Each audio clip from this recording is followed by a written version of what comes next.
নমস্কার, আমি Biswajit. Educational and cultural স্টেশনে আপনাদের সকলকে স্বাগত জানাচ্ছি।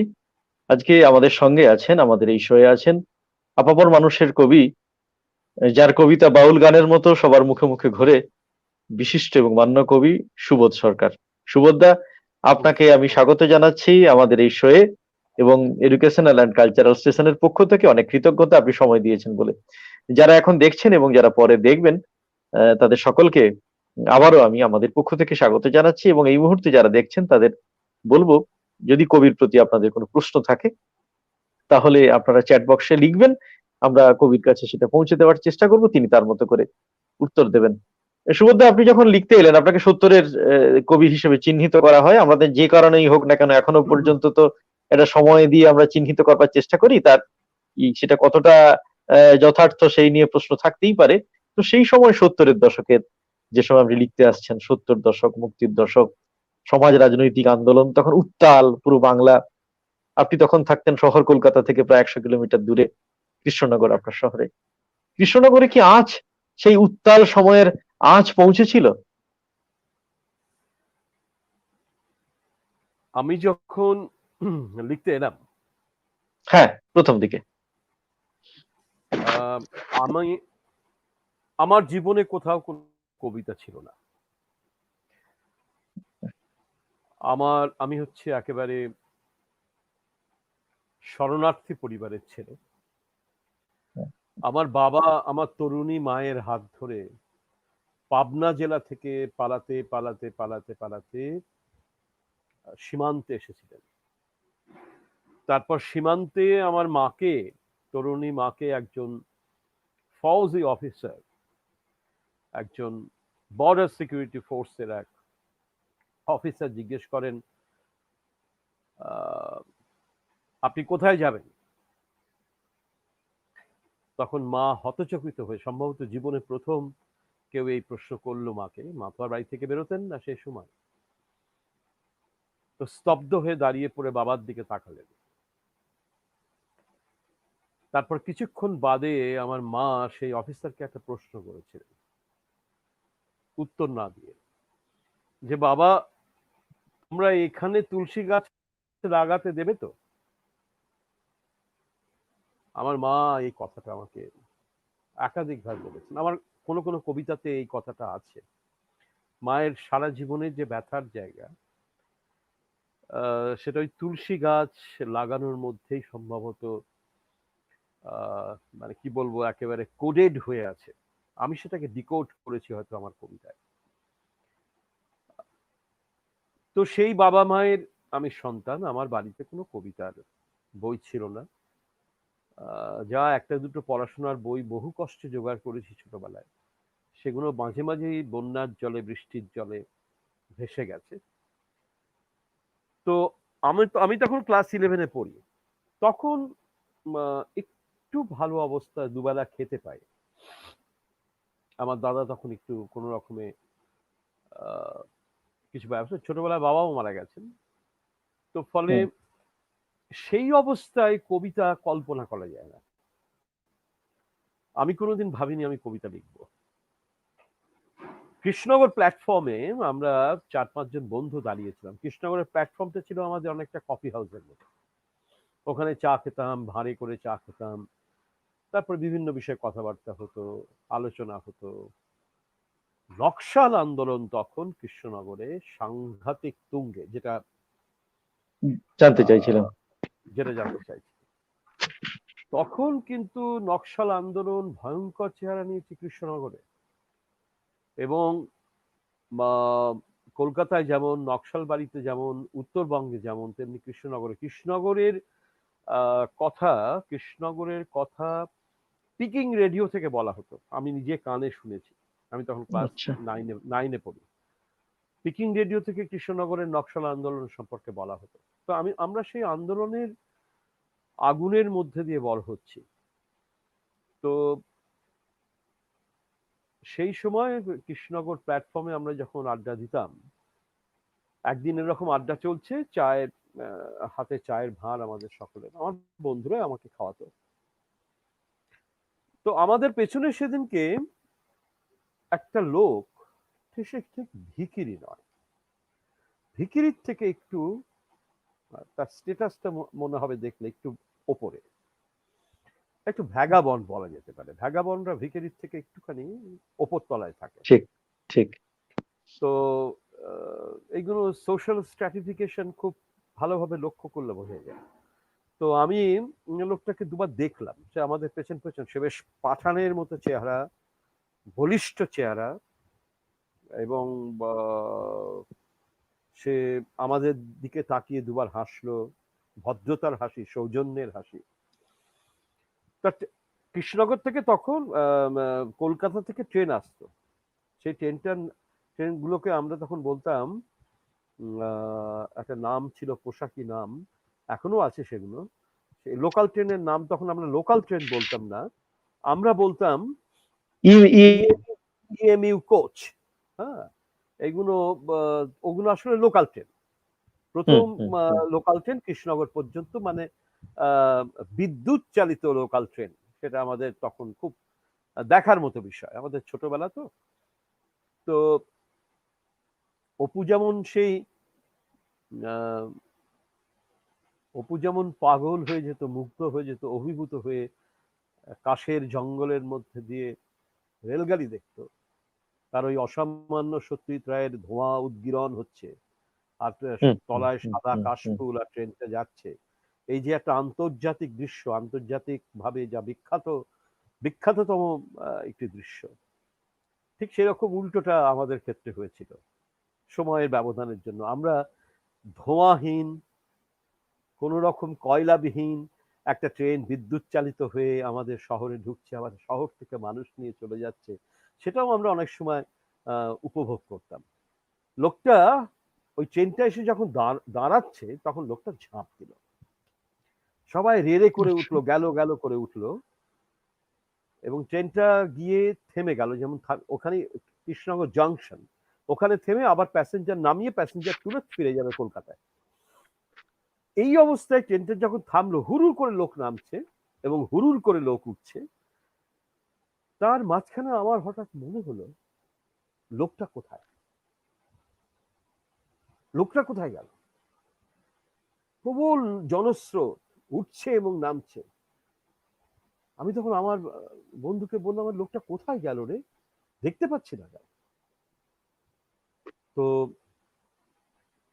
আমি তখন দুটো কম্পার্টমেন্টের মাঝখানে, দুটো কোচের মাঝখানে যে ফাঁকা জায়গাটা থাকে, আমি সেইটার মধ্যে গিয়ে এরকম করে ঘাড় গুজে দিয়ে আমি লোকটাকে দেখার চেষ্টা করছি। আর উল্টো দিকের প্ল্যাটফর্ম, 2 নম্বর প্ল্যাটফর্ম থেকে লোকটাও এরকম করে ঘাড় গুজে আমাকে দেখছে। তারপর আমাকে যেই দেখতে পেলো, লোকটার হাতে একটা পাউরুটির ঠোঙা, সেটা ছো মেরে তুলে নিয়েছে। সেটা ট্রেনটা চলে গেলেও তুলতে পারতো, কেন তখন তুলেছে আমি বলতে পারবো না। তো ছো মেরে তুলে নিয়ে এসে খাচ্ছে, এবং খাওয়া অবস্থায় আমাকে এভাবে দেখছে, এবং তার ঠোঁটের এখান থেকে একটা অদ্ভুত হাসি গড়িয়ে নামছে। মৃত্যুর মুখ থেকে একটা পাউরুটির ঠোঙা তুলে নিয়ে এসে সে খাচ্ছে, মানে জীবন, মৃত্যুর মুখ থেকে জীবনকে সে ছিনিয়ে এনেছে, সেইটা সে খাচ্ছে। তার মুখে কি অসামান্য হাসি! আমি মানে অভিভূত হয়ে গেলাম, চোখ বড় বড় করে তাকে দেখছি, লোকটা হাসছে। আমি সেই রাত্রে একটা 15 লাইনের কবিতা লিখেছিলাম, সেটাই আমার জীবনের প্রথম কবিতা লেখা। এবং তার আগে আমি কোনোদিন কোনো কবিতার লাইনও লিখিনি। সেই যে তার থেকে বড় কথা, আপনি সিলেবাসের বাইরে কোনো কবিতা পড়েননি। সাধারণভাবে হয় কি, কবিতার চর্চায় যারা আসেন তারা কবিতা পড়েন, তারপরে কবিতা লিখেন। হ্যাঁ, কবিতা অন্তত পড়ার সেটা ছিল। আপনার প্রথম কবিতার বই কবিতা 78-80 আপনি উৎসর্গ করছেন রবীন্দ্র কুমার আচার্য চৌধুরীকে। দ্বিতীয় কবিতার বই ঋক্ষমেষ কথা আপনি উৎসর্গ করছেন কবি বনীন্দ্র গুপ্তকে।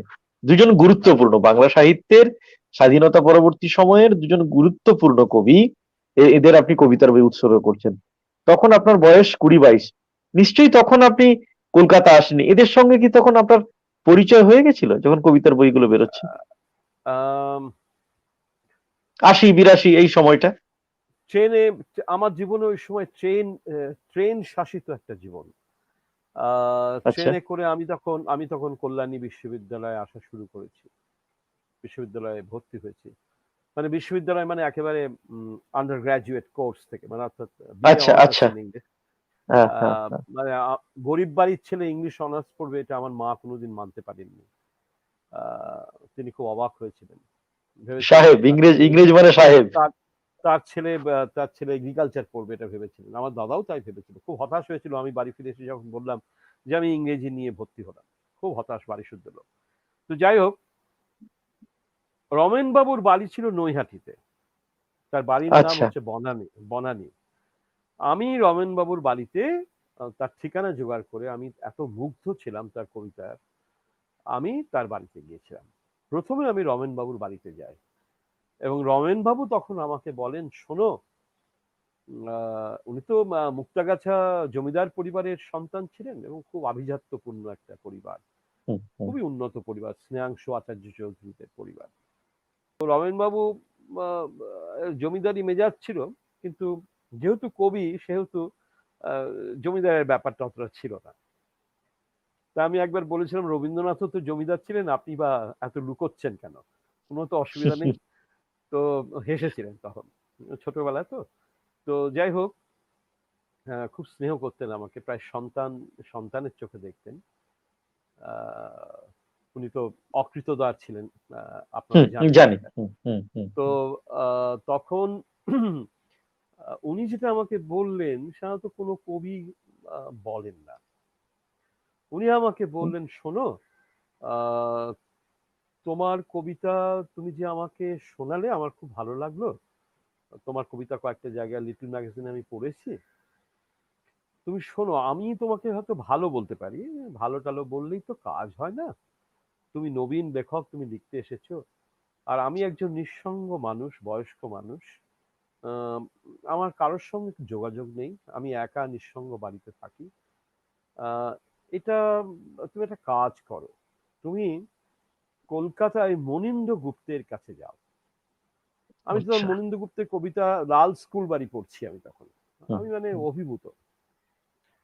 আহ, তো আমি বললাম যে আমি তো জানি না ওনাকে, উনি কি, আহ, তো তুমি জানো না, আচ্ছা আমি তোমাকে তোমার আমি যদি চিঠি লিখি ওনাকে জানিয়ে দেবো চিঠিতে যে তুমি দেখা করবে, তার তোমাকে ঠিকানা দিয়ে দেবো। এখানেই শেষ হয়ে গিয়েছিল। 1 বছর, 2 বছর প্রায় হয়ে গেল, ভুলেও গেছি, মনেও নেই।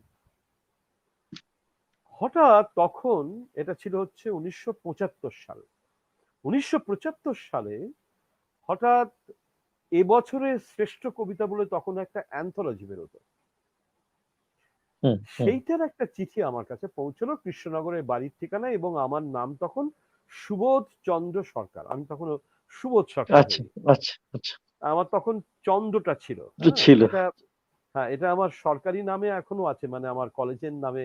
হ্যাঁ, হ্যাঁ, আমার ব্যাংক ইত্যাদি ইত্যাদি যা যা হয়। ব্যাংকে নেই, কিন্তু আচ্ছা, সরকারি হ্যাঁ, ভাবে হ্যাঁ। আছে, মানে চাকরিতে আধার আছে আধার বলতে। আধার ভোটার ইত্যাদি ইত্যাদি। তো হ্যাঁ, হ্যাঁ। তখন চিঠিটা এলো হচ্ছে এই যে, উম, আপনার কাছ থেকে আমরা নিম্নলিখিত এই কবিতাগুলো আমরা ছাপতে চাই আমাদের বার্ষিকীতে, তার জন্য আপনার কাছ থেকে অনুমতি চাইছি। আপনার অনুমতি পেলে আমরা এটা আমাদের বার্ষিকীতে ব্যবহার করতে পারবো। তো আমি তো হাতে চাঁদ পেলাম, আমি স্তম্ভিত হয়ে গেলাম, আমার ঠিকানা কি করে পেলেন উনি। হুম, তারপরে হুম। আমার ঠিকানা রমেনবাবুও জানতো না। তো কোনোদিন চিঠিও লেখেননি তখনো পর্যন্ত, পরে লিখেছেন। তো আমি সেই চিঠি পেয়ে প্রায় মানে আত্মহারা। আমার 6টা কবিতা উনি চেয়েছেন, বিভিন্ন ম্যাগাজিনে, পুরুলিয়া, বাঁকুড়া, মেদিনীপুর, এইসব জায়গায়, এইসব কাগজে বেরিয়েছিল যে কবিতা, সেই সব কবিতা থেকে উনি তার মানে কি ভালো পাঠক খুঁজে খুঁজে বের করে উনি, আমি তখনও দেশ পত্রিকায় একটা কবিতাও লিখিনি, এর পরে লিখবো। আহ, তো তখন তখনও আমি দেশ পত্রিকায় কবিতাই পাঠাইনি, এর পরে পাঠাবো, এবং আমার কবিতা ফেরত আসবে, তখন কবিতা ফেরত আসতো দেশ পত্রিকা থেকে। হুম, হুম, হুম। এখন আর সেটা হয়তো হয় না, কিন্তু তখন কবিতা খামের মধ্যে করে ওরা এত এত আহ, এত ভদ্র এবং এত সৌজন্যমূলক ব্যাপার ছিল যে ওরা খামের মধ্যে কবিতাটা দিয়ে একটা চিঠি লিখে বলতেন যে এই কবিতাগুলো আমাদের এবার আমাদের আমরা মনোনীত করতে পারিনি, কিন্তু আপনার কবিতার দিকে আমাদের আগ্রহ রয়েছে বা রইল, আপনি ভবিষ্যতে আবার কবিতা পাঠাবেন। যাতে আমরা পাঠাবেন। এটা এত ভদ্র এত সুন্দর চিঠি আমি কিন্তু জীবনে বেশ কয়েকবার পেয়েছি দেশ পত্রিকা থেকে। তখন আমি কৃষ্ণনগরে থাকতাম।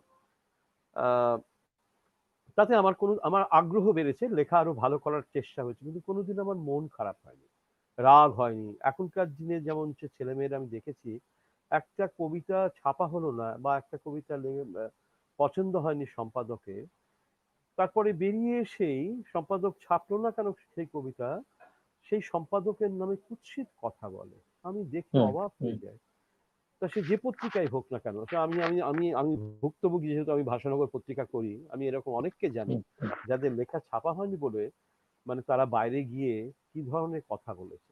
তো একজন সম্পাদকের কাজ তো সম্পাদনা করা, তার যদি মনে হয় যে এই কবিতাটা তার কাগজের উপযুক্ত নয়, অনেক কারণ থাকতে পারে কবিতাটা না ছাপার, তাকে তো ওয়েট করতে হবে আর দেখতে হবে পরের সংখ্যা হয় কিনা, তার পরের সংখ্যা হয় কিনা। একজন নবীন লেখককে তো তৈরি হতে হয় এইভাবেই। সুনীল গঙ্গোপাধ্যায়ের লেখা ছাপা হয়নি, আবার বুদ্ধদেব বসুর লেখা রিজেক্টেড হয়েছে তখনকার যুগে, সবার লেখা রিজেক্ট। জীবনানন্দ দাশের লেখা তো বাঞ্চ ধরে ধরে বারবার রিজেক্ট হয়েছে, বারবার রিজেক্টেড হয়েছে। আর আমাদের সাম্প্রতিক কালে যদি আমি বলি যে এই যে তুলকালাম হয়েছিল, একটি বই লিখে যে ভদ্রমহিলা ভারতীয় উপমহাদেশে হইচই ফেলে দিয়েছিলেন আজ থেকে 15 বছর আগে, the god of small things. এই বইটি 11টি, মানে অরুন্ধতী রায় নিজে লিখেছেন, নিজে সাক্ষাৎকারে জানিয়েছেন 11টি প্রকাশক এই বইটিকে রিজেক্ট করেছে। তো সুতরাং রিজেকশন যার জীবনে নেই সে কি করে লেখক হবে? লেখকের জীবনে সবচেয়ে বড় সম্পদ লেখার দিক থেকে এবং জীবনের দিক থেকে হচ্ছে রিজেকশন। তুমি যদি তোমার যদি সেন্সিবিলিটিসকে তুমি যদি তৈরি করতে না পারো রিজেকশনের মধ্যে দিয়ে, তাহলে তুমি লেখক হবে কি করে? লেখক হওয়ার প্রথম শর্ত হচ্ছে তোমাকে ব্যথা এবং বন্যি এই দুটোকে সহ্য করে বড় হতে হবে, তা না হলে কি করে একজন লেখক হবে? তো আমার কাছে তখন মনিন্দু গুপ্তের আমি কাছে পাঠালাম এবং সেটা ছাপা হলো, তারপরে বইটই বেরিয়ে গেল। তারপরে আমি একদিন ওনাকে একটা চিঠি লিখলাম যে আমি, রমেনবাবু আমাকে 2 বছর আগে বলেছেন আপনার কাছে একটু যেতে, আপনার সঙ্গে যোগাযোগ করতে, আমি কি একটু আসতে পারি? উনি তার পরে 3 দিনের মাথাতেই আমি একটা পোস্ট কার্ড পেলাম ওনার কাছ থেকে, আমার বাড়ি আসতে হলে এই ঠিকানা, এইভাবে আসবে, গড়িয়াহাটের মোড়ে নামবে, গড়িয়ার ওই না এই গড়িয়ার বাড়ি না, যেটা এইটা নয়। আচ্ছা, উনি থাকতেন একটা ছোট্ট প্রায় গুহার মতো একটা ছোট্ট ফ্ল্যাটে, এবং থাকতেন কলকাতার খুব বিখ্যাত পাড়ায়, খুব অভিজাত এবং পশ এরিয়া, সেটা হচ্ছে হিন্দুস্তান পার্ক, মানে জ্যোতিবাবুর বাড়ির খুব, জ্যোতি বসুর বাড়ির খুব কাছে। আমি তখন জানতাম না ওই পাড়াটা জ্যোতি বসুর বাড়ি, আমি জানতাম না এখানে অমর্ত্য সেন থাকে, নবনীতা দেব সেন থাকে, তখনও জানতাম না। অমর্ত্য সেন পরে বিদেশ চলে যায়, শ্বশুর বাড়ি বলা যেতে পারে। তো যাই হোক, তো আরো বিখ্যাত লোকেরা সব হিন্দুস্তান পার্কে থাকতো এবং এখনো থাকে, ওই রকম একটা অভিজাত পাড়া। তা আমি কৃষ্ণনগরের গ্রামের ছেলে, ওইখানে গড়িয়াহাটার মোড়ে নেমে তারপরে ওই উনি যে পোস্টকার্ডে ম্যাপ এঁকে দিয়েছিলেন সেটা দেখে দেখে দেখে চিনে চিনে আমি মনিন্দবাবুর বাড়িতে গেছিলেন। এ ব্যাপারে আমাকে অবশ্য রঞ্জিত সিংহ মহাশয়, মনিন্দ গুপ্তের খুবই বন্ধু এবং ওই সময়ের এবং এখনকার সময়ের একজন গুরুত্বপূর্ণ কবি, তিনিও আমাকে কি করে যেতে হবে শিখিয়ে দিয়েছিলেন। তো এই হলো মনিন্দ গুপ্ত এবং রমেন্দ্র। আচ্ছা, আপনি মনীন্দ্র গুপ্ত, রবীন্দ্র কুমার আচার্য চৌধুরী, তাদের কবিতা পড়ছেন, তখন ভীষণ রকম পড়ছেন, তাদের সাহচর্য পাচ্ছেন, কিন্তু অদ্ভুত ভাবে আপনার একেবারে যদি ঋক্ষমেশ কথা থেকেই ধরি, আপনার কবিতার বয়ান অদ্ভুত, এটা অন্যরকম, যার কোনো পূর্বসূরি আমরা দেখিনি। অর্থাৎ আপনার আগে এইরকম কেন হলো? প্রথম থেকেই কি সমাজের পোকা এই জায়গাগুলোকে চিহ্নিত করছেন? আপনার কবিতা অস্ত্র হয়ে যাচ্ছে প্রথম থেকে। আমি একদম, অনেকে বলেছেন ঋক্ষমেশ কথার পরে, আমার সেটা মনে হয়নি, সেটা আমি পরে আসছি। একদম প্রথম থেকে এই ব্যাপারটা কেন? এত তেজ, এত তারুণ্য, এত রাগ, আমি তারুণ্য, লড়াই, তেজ সবকিছু একসঙ্গে আমি রাখতে চাইছি। এইরকম একটা ভাবনা, এইরকম ভাবে কবিতা লেখার এই ভাবনাটা কেন এলো? আম, এটার পেছনে খুব ভালো প্রশ্ন। প্রশ্নটার উত্তর হয়তো দীর্ঘ হতে পারে, কিন্তু আমি খুব সংক্ষেপে বলি। একটু সংক্ষেপে, সংক্ষেপে, হ্যাঁ একদম সংক্ষেপে বলুন। বলি। কেননা রমেন বাবু, মনীন্দ্র বাবুর গল্পটা, পৌঁছানোর গল্পটা অনেক বড় করে বলেছি। সুযোগ পাই হুম, না হুম। বলে আপনি সুযোগ আপনি সুযোগ দিলেন আচ্ছা, বলে বললাম। তো ঠিক ঠিক। আমার এইটা কেন হয়েছিল, আমার মনে হয় আমি খেতে পেতাম না বলে। আমি ছোটবেলায় খিদে কাকে বলে আমি জেনেছি। শরণার্থী পরিবারের ছেলে হওয়ার কি বেদনা আমি জেনেছি। কোনো উদ্বাস্তু পরিবারের ছেলে বা মেয়েকে দেখলে আমি এখনো বুকে জড়িয়ে ধরি। আমি জানি একটা দেশ হারিয়ে আর একটা দেশে এসে মাথা গোঁজার ঠাঁই তৈরি করা কি কঠিন। সব কিছু হারিয়ে, খুব যে আমাদের খুব বেশি কিছু ছিল পাবনা জেলায় তা নয়।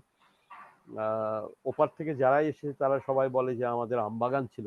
আমি কোনোদিন বলিনি। সমস্ত আমবাগান জড়ো করলে 5টা বাংলাদেশ হয়ে যাবে আজকে। তো সেটা তো হতে পারে না। তো আমার যেটা মনে হয়েছে যে আমি এই শূন্যতার ভেতরে, আমার এই ব্যথার ভেতরে আমি সবসময় আহ, একটা তেজ, একটা সাহস, একটা রাগ, হয়তো একটা আস্ফালন, ক্রোধ, এগুলোকে আমি প্রায় বন্যের শিকার মতো জ্বালিয়ে রেখেছি সারা জীবন। সেটা আমাকে এখনো পরিত্যাগ করেনি বলে হুম, আমার বিশ্বাস। এবং যার জন্য ঠিকই এখনকার ঠিকই। এবং দিনটা তো এই মানে এখন যে আমরা বইটা এই আমি শেষ শেষ এই শেষতম বই দেখাচ্ছি, দিনের থ্যাংক বেলা ইউ দেখা যায় না। থ্যাংক তো ইউ সো এখানেও মাচ। তাই। দিনের বেলা দেখা গেল, যেটা দেখালেন এখন একেবারে শেষ বই। সেখানে তো একদম। কাশ্মীরে যাদের বাড়ি নেই তাদের কথা আছে। হুম, হুম, অথচ হুম, হুম। অথচ তারা প্রেমের জন্য প্রেমিক হিসেবে কি ব্যাকুল। তো এই জায়গাটা আমার কাছে মনে হয় যে আপনার প্রশ্নের উত্তর এটাই। ঠিক ঠিক। এবং এখানে আরেকটা জিনিস আপনি বলছিলেন যে আপনি শরণার্থী পরিবারের সন্তান। আপনার কবিতায় প্রচুর বাবার যেমন মায়ের কথা আছে, তার থেকে বোধহয় বেশি বাবার কথা আছে। বাবার প্রসঙ্গ বারবার করে ঘুরে ফিরে এসেছে। আপনি তো বোধহয় ছোটবেলায় বাবাকে হারিয়েছেন। খুব ছোটবেলায় বাবা হারিয়েছি। মানে কিন্তু বাবা বাবার ক্যান্সার হয়েছে। তীব্র প্রভাব আপনার কবিতায়। ভীষণ ভীষণ মানে ধরুন আমার ঐক্যবেশ কথায় 22টা সনেট আছে। হুম, একেবারে হুম, সনেটের ফরম্যাট ভেঙে আমি লেখার হুম, চেষ্টা করেছিলাম।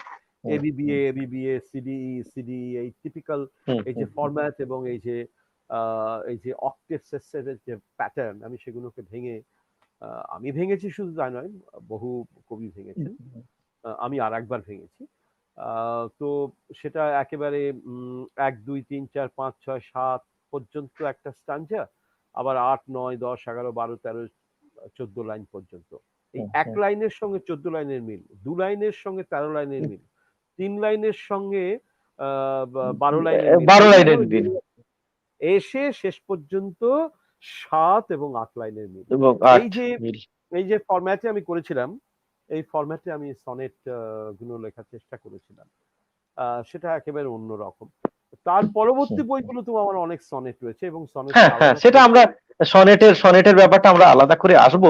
এবার যেটা একটা জিনিস বলার, আপনি প্রথম থেকেই এই সনেটের আঙ্গিক নিয়ে লিখছেন প্রচুর কবিতা, এটা বললেন। আপনি জানেন কিনা জানি না, উম, আমার একজন ডাক্তার বন্ধু, সাইকিয়াট্রিস্ট, আমি তাকে দেখেছিলাম প্রেসক্রাইব করতে কবিতা থেরাপি। এখন তো চলছে নানান রকম মানসিক সমস্যার জন্য। আপনার ইক্ষমেশ কথার কবিতাগুলো প্রেসক্রাইব করতে দেখেছি আমার ডাক্তার বন্ধুকে। তিনি একজন বিখ্যাত সাইকিয়াট্রিস্ট। এবং বাহ! এটা তো খুব এবং ভালো ব্যাপার। আপনার শুনলে ভালো লাগবে, তার মধ্যে আপনার দাসী আছে, মড়কের আগে আছে, বৃক্ষমেষ কথা আছে। যেমন পেশেন্ট, যার সমস্যা, এবং ওই কবিতাগুলো মানুষের জীবন বদলে দিয়েছে। আমি জানি না আপনি জানেন কিনা, আমার মনে হয়েছিল যে আজকে এই প্রসঙ্গটা আমি জানি তোলা না। দরকার।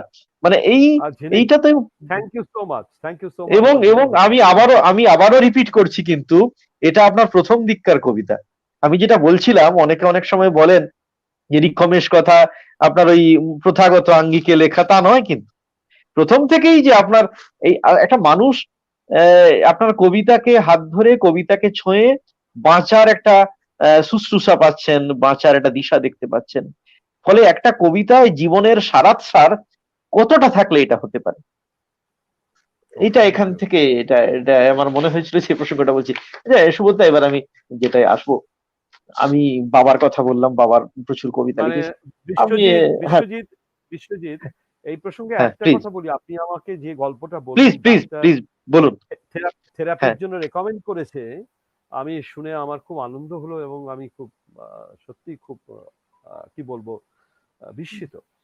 আমি শুধু এই ডাক্তারদের প্রসঙ্গে একটা কথা বলি, আমাকে এক ডাক্তার হ্যাঁ, হ্যাঁ, বন্ধু প্লিজ খবর বলুন। দিয়েছিল, আমাকে এক হ্যাঁ, ডাক্তার বন্ধু খবর দিয়েছিলেন হ্যাঁ, পিজি হসপিটালের হস্টেলে একজন ইয়াং ডাক্তার সুইসাইড করেছিল। এই বছর 10 আগে তোলপাড় হয়েছিল তখন, এবং আমার ডাক্তার বন্ধু তখন পিজিতে ডাক্তার, বললো আমি তার ঘরে ঢুকেছিলাম, যে ঘরে সে আত্মহত্যা করে, গিয়ে দেখলাম সুবোধ সরকারের শ্রেষ্ঠ কবিতা রয়েছে তার বিছানায়। ওই আপনি যে বইটা দেখালেন কিছুক্ষণ আগে, শ্রেষ্ঠ হুম, কবিতা হুম, সুবোধ হুম, সরকার, হুম, হুম। ওই দেজ পাবলিশিং এর বইটা, ওই বইটা ও ওর বিছানায় পেয়েছে। শুনে আমি অবশ্য মাথা নিচু করে ফেলেছিলাম যে মৃত্যুর সঙ্গে আমার বইটা জড়িয়ে গেল, জীবনের সঙ্গে নয়। তখন আমাকে সে ডাক্তার বুঝিয়েছিল, না আসলে জীবনের সঙ্গেই বইটা ছিল, মৃত্যুটা একটা ঘটনা। তো যাই হোক, আপনি এই যে বললেন এটা সত্যি জীবনের ঘটনা, খুব পজিটিভ ঘটনা। কোনো কবিতা যদি কোনো পজিটিভ জায়গায় কাজে লাগে, তার থেকে বড় আনন্দ আর কিছু হয় না। ঠিকই, এটা কবি হিসেবে বড় প্রাপ্তি আর হয় না। এখানে বড় আমি আপনার কবিতাগুলো পড়তে পড়তে একটা জিনিস আমি খুব খুব খেয়াল করেছিলাম, আমি জানি না আপনি এটা করেছেন কিনা। আপনার কবিতায় নুন শব্দের ব্যবহার আমাকে চমকে দিয়েছে। যদি একজন কাউকে বসিয়ে দেওয়া হয় কবিতায়, খোঁজো শব্দ খোঁজো, মানে ভালোবাসা হলো এক বাটি বহুবার। ভাত সঙ্গে একটু নুন, ভালোবাসার আরেক নাম নুন, পিঠে লেগে আছে যৌন নুন, এরকম নুন আর কাঁচা লঙ্কা, মানে নুন দিয়ে অজস্র কবিতা, আপনার কবিতায় নুন এসছে। কেন নুনের প্রতি সত্যি এত পক্ষপাত কেন? আহ, এটা সম্ভবত সত্যি কথা বলতে কি, কর্ডেলিয়ার কথা তো। কর্ডেলিয়া তার বাবাকে বলেছিলেন যে আমি তোমাকে নুনের মতো ভালোবাসি। তা এটা এর থেকে মহৎ সত্য যেটা শেক্সপিয়ার যেটা আবিষ্কার করেছিলেন, আমার মনে হয় তার থেকেও অনেক জরুরি হচ্ছে আমার জীবন, মানে আমাদের জীবন, শুধু আমার নয়। একটা শরণার্থী পরিবারের এক চিমটে নুন, তার কি দাম, তার কি মূল্য, একটু গরম ভাতের সঙ্গে এক চিমটে নুন, সে প্রায় অকল্পনীয়। তো সেই এই নুন আমি কখনো ছাড়তে পারিনি, আমি বাবাকে ছাড়তে পারিনি আমার কবিতা থেকে, খিদে আমাকে ছেড়ে যায়নি আমার কবিতায়। এখন আম, এখন খেতে ইচ্ছে করে না, একটু বেশি দুমুঠো ভাত একটু বেশি আমার মাসি যদি দিয়ে দেয়, আমি ফিরিয়ে দিই, না আমি খেতে পারবো না। কিন্তু কি অদ্ভুত, যখন কাঙালের মতো তাকিয়ে থাকতাম সাদা ভাতের দিকে, যে মা আর একটু দেবে, হয়তো দিতেন, এবং দিয়ে নিজে শেষে হাঁড়ির নিচে পড়ে থাকা ভাত চাঁচিগুলো খেতেন। তো সেই জীবনটা তো আমাকে ছেড়ে যায়নি এখনো।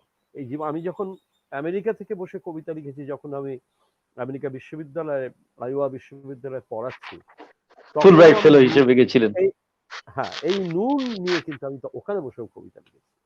সুতরাং এটা আমাকে, নুন আমাকে ছেড়ে যাবে না। খুব ভালো ধরেছেন আপনি, খুব ভালো, যে নুন হুম, হুম। ব্যাপারটা আমার কবিতায় এত বারবার ফিরে, বাবা এবং নুন। এবং খুব এবং অমোঘ অমোঘ হয়ে এসেছে, শুধু আশা নয়, অমোঘ হয়ে এসেছে।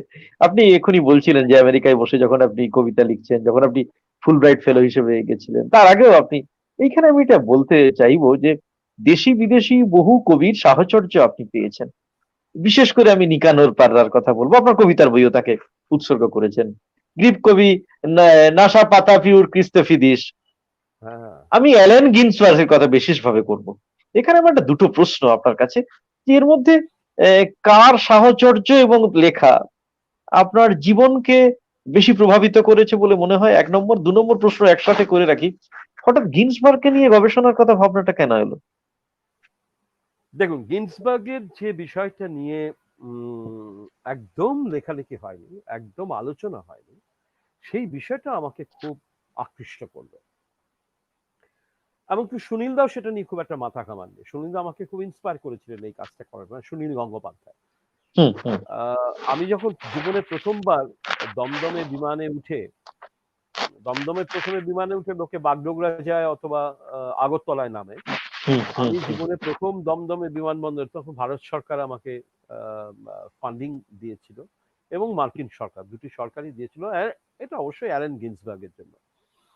তো বিষয়টা ছিল অ্যালেন গিন্সবার্গের ইন্ডিয়ান কানেকশন। এটা পিএইচডি নয়, আমি একটা বই লিখবো বলে স্থির করি, গবেষণামূলক একটা বই। হুম সেটা হচ্ছে হুম। অ্যালেন গিন্সবার্গ এবং তার বিট জেনারেশনের কবিরা যে ভারতবর্ষে এসেছিল কেন, কি করতে এসেছিল। আচ্ছা। শুধু কলকাতার নিমতলার ঘাটে গিয়ে গাঁজা খাবে বলে? হ্যাঁ, এটা আমাকে আমাকে আমি কনভিন্সড হইনি। আমি একটা মহৎ কোনো জায়গা না থাকলে মানুষ আসতে পারে না এইভাবে। তা আমি অ্যালেন গিন্সবার্গ পড়তে পড়তে আবিষ্কার করলাম যে তার কবিতায় যেভাবে বেনারস, যেভাবে কলকাতা কালীঘাট এবং যেভাবে আশাবরী রাগ বারবার এসছে তার কবিতায়, হুম হুম এবং এবং এবং তার বেনারসের তো হুবহু বর্ণনা, এবং তার ইন্ডিয়ান জার্নালস, তার কবিতা এবং ইন্ডিয়ান জার্নাল, সেটা পড়তে পড়তে এবং চিঠি পড়তে পড়তে আমি আবিষ্কার করলাম যে অ্যালেন গিন্সবার্গের মধ্যে একটা ভারতবর্ষ আছে, যেটা আসলে আমেরিকা শুধু নয়, যে প্যাসেজ টু ইন্ডিয়া বলে যে কনসেপ্ট, সেটা শুধুমাত্র এটা সে থরো টাইম থেকে শুরু হয়েছে। প্যাসেজ টু ইন্ডিয়া তো ফস্টারের শব্দবন্ধ নয়, উনি নিয়েছিলেন থরো হুম। সেই ফিলসফিক্যাল একটা অসামান্য লেখা থেকে। তো সেই যে জায়গাটা, এই এই জায়গাটা আমাকে ভীষণভাবে হন্ট করলো। আমি পরে বুঝলাম যে অ্যালেন গিন্সবার্গের সঙ্গে মিট করার পরে বুঝতে পারলাম যে কালীঘাটের কালী এবং বৌদ্ধ মূর্তি তার শোবার ঘরে পাশাপাশি একটা তাণ্ডব, সৃষ্টি, প্রলয়, তারপর সৃষ্টি, একটা ইউনিভার্সাল আইডিয়া, এবং তার সঙ্গে একটা নিমগ্ন বৌদ্ধ, এবং একটা সালভেশনের কথা বলছেন। এবং এই জায়গাটাই অ্যালেন গিন্সবার্গের কবিতায় এলো, যেটা আমরা খুব কম জানি। অ্যালেন গিন্সবার্গ মানেই হচ্ছে হাউল, ঠিক অ্যালেন ঠিক। গিন্সবার্গ মানে হচ্ছে আমেরিকাকে চুরমার করে দিচ্ছে, অ্যালেন গিন্সবার্গ মানে হচ্ছে ভিয়েতনামের যুদ্ধের জন্য সারা আমেরিকার ছাত্র সমাজকে একেবারে খেপিয়ে তুলেছে, একেবারে ষাঁড়ের মতো। সমস্ত হুম ইউনিভার্সিটি ক্যাম্পাস গুলো তখন আগুন জ্বলছে যে আমেরিকা, তুমি, আমেরিকার ছাত্ররা বলছে, আমেরিকা নিক্সনকে বলছে ডাউন উইথ আমেরিকা, এর থেকে উইথড্র করো, ট্রুপস উইথড্র করো ভিয়েতনাম থেকে। এই জায়গায় যেরকম অ্যালেন গিন্সবার্গ, পাশাপাশি অ্যালেন গিন্সবার্গ নির্বাণের কথা ভাবছেন, শান্তির কথা ভাবছেন, বুদ্ধের, তার দর্শনটাকে আপনি ধরার চেষ্টা করেছিলেন এই এই আপনার জায়গা কাজের থেকে ভিতর দিয়ে। এটাই হচ্ছে ইন্ডিয়ান কানেকশন। ঠিক ঠিক, তার গভীর যে দর্শন, তার মধ্যে ভারতীয়তা আছে, এই আন্তর্জাতিক মানুষটার মধ্যে যে ভারতীয়তা আছে। এখানে আমি পরের যে প্রশ্নটা করব, সেখানে বলা বাহুল্য নিকানোর পার্রার কথা আসবে, তাই আমি এই পর্বে আমি পরের প্রশ্নটা করেই ফেলি। কারণ আমার মনে হয়েছে যে নিকানোর পার্রার একটা বিরাট ভূমিকা আপনার কবিতার ক্ষেত্রেও আছে। আপনার কবিতার সঙ্গে একটা শব্দ খুব জুড়ে যায়, অ্যান্টি পোয়েট্রি। এই যে অ্যান্টি পোয়েট্রি মুভমেন্টের কথা মনে পড়ে, এখানে আমার একটা দুটো জিনিস জানতে চাইছি আমি। এক নম্বর হচ্ছে এইটা কোন সময়ে কারা আপনার নামের সঙ্গে গুঁজে দিলেন? দু নম্বর হচ্ছে এইটা এটা কি আপনার নিজের কতটা ভালো লাগে? তিন নম্বর প্রশ্ন আমি করে ফেলি, আপনি একজন অধ্যাপক, তার থেকে বড় কথা আমি অধ্যাপক শব্দটা বলবো না, আপনি বিশ্ব কবিতার পাঠক। একজন পাঠকের দৃষ্টিতে, আপনি কবি দৃষ্টিতে নয়, একজন পাঠকের দৃষ্টিতে কবি সুবোধ সরকারের কবিতাকে আপনি কি বলবেন, পোয়েট্রি নাকি অ্যান্টি পোয়েট্রি? এই ব্যাপারে আপনি প্রশ্নটা খুবই বহুমুখী একটা জায়গা থেকে প্রশ্নটা করেছেন। আমি চেষ্টা করছি খুব সংক্ষেপে ব্যাপারটা ধরিয়ে দিতে। ঠিক আছে ঠিক আছে, বলুন। হ্যাঁ হ্যাঁ। এই যে আপনি বললেন না যে অ্যান্টি পোয়েট্রি ব্যাপারটা আমার কবিতার সঙ্গে কে বা কারা কি করে যে গুজে দিয়েছে, আমি সেটা নিজেও জানি না। তবে এ ব্যাপারে আমার নিজের একটা দোষ আছে, আমার নিজের একটা ভুল আছে।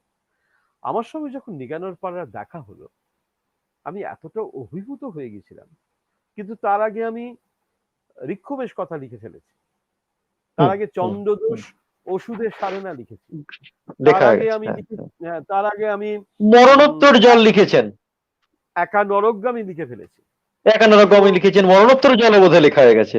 হ্যাঁ, এইবার কি হলো, এইবার নিকানোর পাড়ার সঙ্গে দেখা হওয়ার পরে একটা আমার বই বেরোচ্ছে, যে বইয়ের কবিতাগুলো আমি নিকানোর পাড়ার সঙ্গে দেখা হওয়ার আগে লেখা। সেটা হচ্ছে আচ্ছা। আড়াই হাত মানুষ। এই হুম, বইটি হুম, আমি হুম। উৎসর্গ করলাম নিকানোর পাররাকে। পাররাকে। এইটা হচ্ছে আমার ভুল। যেই আমি নিকানোর পাররাকে আচ্ছা, আচ্ছা। উৎসর্গ করলাম, তখন কোনো লোক ফিসফিস ফিসফিস করে বলতে শুরু করলো যে এই আচ্ছা। কবিতাগুলো নিশ্চয় নিকানোর পাড়াই লিখিয়ে দিয়েছে, বা নিকানোর পাড়ার কবিতার দ্বারা প্রভাবিত হয়ে লিখেছে। তো ধরুন, আমি যে এতগুলো কবিতা ওই বইটাতে আছে, প্রায় ৮০ পৃষ্ঠার বই, তো হুম, হুম। সেইগুলো নিকানোর পাড়ার সঙ্গে মিল পেয়ে গেল। যারা বলছে তারা কোনো নিকানোর পাড়া পড়েনি, তারা কিন্তু বলতে শুরু করে দিল নিকানোর পাড়ার কবিতার সঙ্গে মিল। আর বিভিন্ন জায়গায় আজকে যেরকম আপনি আমাকে অ্যান্টি পোয়েট্রি সম্পর্কে জানতে চাইছেন, ঠিক সেরকম ভাবে তখনকার অনেকগুলো ইন্টারভিউ আমার বেরিয়েছিল। সেই সব ইন্টারভিউতে আমাকে একটার পর একটা অ্যান্টি পোয়েট্রি নিয়ে প্রশ্ন করা হতো। আমিও অ্যান্টি পোয়েট্রি সম্পর্কে বলতাম, এবং অ্যান্টি পোয়েট্রি সম্পর্কে আমার অত্যন্ত বহুদিনের আগ্রহ। নিকানোর পাড়া অ্যান্টি পোয়েট্রির তো গুরু আসলে, অ্যান্টি পোয়েট্রির গুরু সত্যি কথা বলতে কি, ওদিকে মানে ল্যাটিন আমেরিকায় হচ্ছে নিকানোর পাড়রা, আর হুম, এদিকে বাংলায় সুভাষ মুখোপাধ্যায়। সুভাষ হুম, মুখোপাধ্যায়ের হুম। নামের সঙ্গে অ্যান্টি ঠিকই, পোয়েট্রি ঠিকই। নিয়ে যায়নি, কেননা এক তখনো পর্যন্ত অ্যান্টি পোয়েট্রি নিয়ে ওই হইচইটা শুরু হয়নি।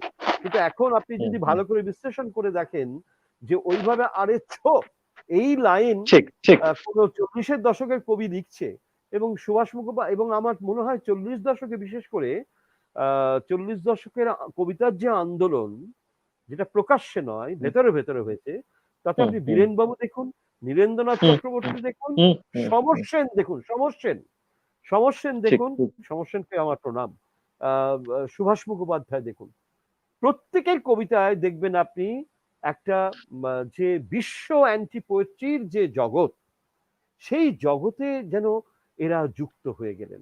ওরা যে ওইখানে কি হচ্ছে সেটা দেখে যুক্ত হয়েছেন তা নয়, এই যুক্ত হয়েছেন খুব স্বাভাবিকভাবে। সুতরাং আমার কাছে মনে হয় এখানে একটা বিরাট গবেষণার কাজ পড়ে আছে, যে বাংলা কবিতায় কিন্তু আসলে ৪০ দশকে যেভাবে অ্যান্টি পোয়েট্রি লেখা হয়েছে, সম্ভবত বাংলা কবিতায় আর কখনোই সেইভাবে অ্যান্টি পোয়েট্রি লেখা হয়নি। ৬০-এর দশকেও হয়নি, আর আমাদের সময় তো নয়। সুতরাং সেই দিক থেকে আমি বলবো যে এটা একটা অন্য জায়গা আছে। সুতরাং অ্যান্টি পোয়েট্রি সম্পর্কে আমার চিরকালের যে আগ্রহ, সেই আগ্রহ কিন্তু এখনো তীব্র থেকে আরো তীব্রতর হয়েছে। ঠিক। আপনি একটু আগে বলেছিলেন একা নরকগামী কাব্যগ্রন্থের কথা। হ্যাঁ, ১৯৮৮ এটা প্রকাশিত হয়েছিল আপনার। হ্যাঁ। আচ্ছা, হ্যাঁ, কলকাতাকে কি এখানে বহু কবিতার কেন্দ্রে কলকাতা আছে। আপনার কি কলকাতাকে নরক মনে হয়? আমি কলকাতায় পা দিলাম।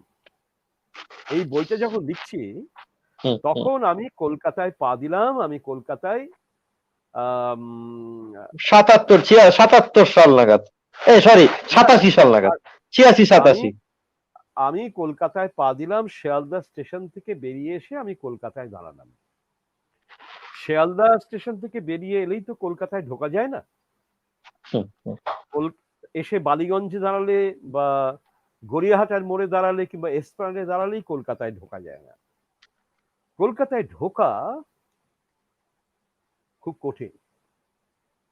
আমার তখন মনে হলো যে আমার তো কোনো ভিসা নেই। পাসপোর্টের জন্য আমি বেরিয়ে গেছি, কিন্তু পাসপোর্ট থাকলেই তো হয় না, একটা দেশে ঢোকা যায় না, ভিসা লাগে। আমি দেখলাম আমার ভিসা নেই। তখন আমি ভিসা অ্যাপ্লাই করতে গেলাম। ভিসা অ্যাপ্লাই করতে গিয়ে আমি বুঝতে পারলাম যে একটা নয়, আমি দুটো ভিসা পেয়েছিলাম। একটা ভিসার নাম নীরেন্দ্রনাথ চক্রবর্তী, আর একটা ভিসার নাম সুনীল গঙ্গোপাধ্যায়। এরা না থাকলে আমি কলকাতায় চিরদিনের জন্য আউটসাইডার হয়ে থাকতাম। একটা ভিসা লাগে, যে যতই বলুক, যদি কলকাতায় খুঁটি না থাকে। কলকাতা খুব সুন্দর জায়গা, খুব মহৎ একটা শহর, অপূর্ব একটা শহর। আমি এই কলকাতার কাছে চিরঋণী। আমি বাইরের, আমিও বহিরাগত, আমি কৃষ্ণনগরের ছেলে। এখন যে কেউ বলতে পারে আমাকে বহিরাগত, কিন্তু আমি বিশ্বাস করি যে আমার ওই দুটো ভিসা আমার জীবনে অনেক কাজে লেগেছে, এবং এখনো আমার মনে হয় যে এরা অনেকেই আমাকে আউটসাইডার হিসেবে দেখে। এই আউটসাইডার এন্ড ইনসাইডার যে বাইপোলারিটি, যেটা একাডেমিক্যালি বলতে হয়, এটা সারা পৃথিবীতে গত 50 বছরের একটা সংকট।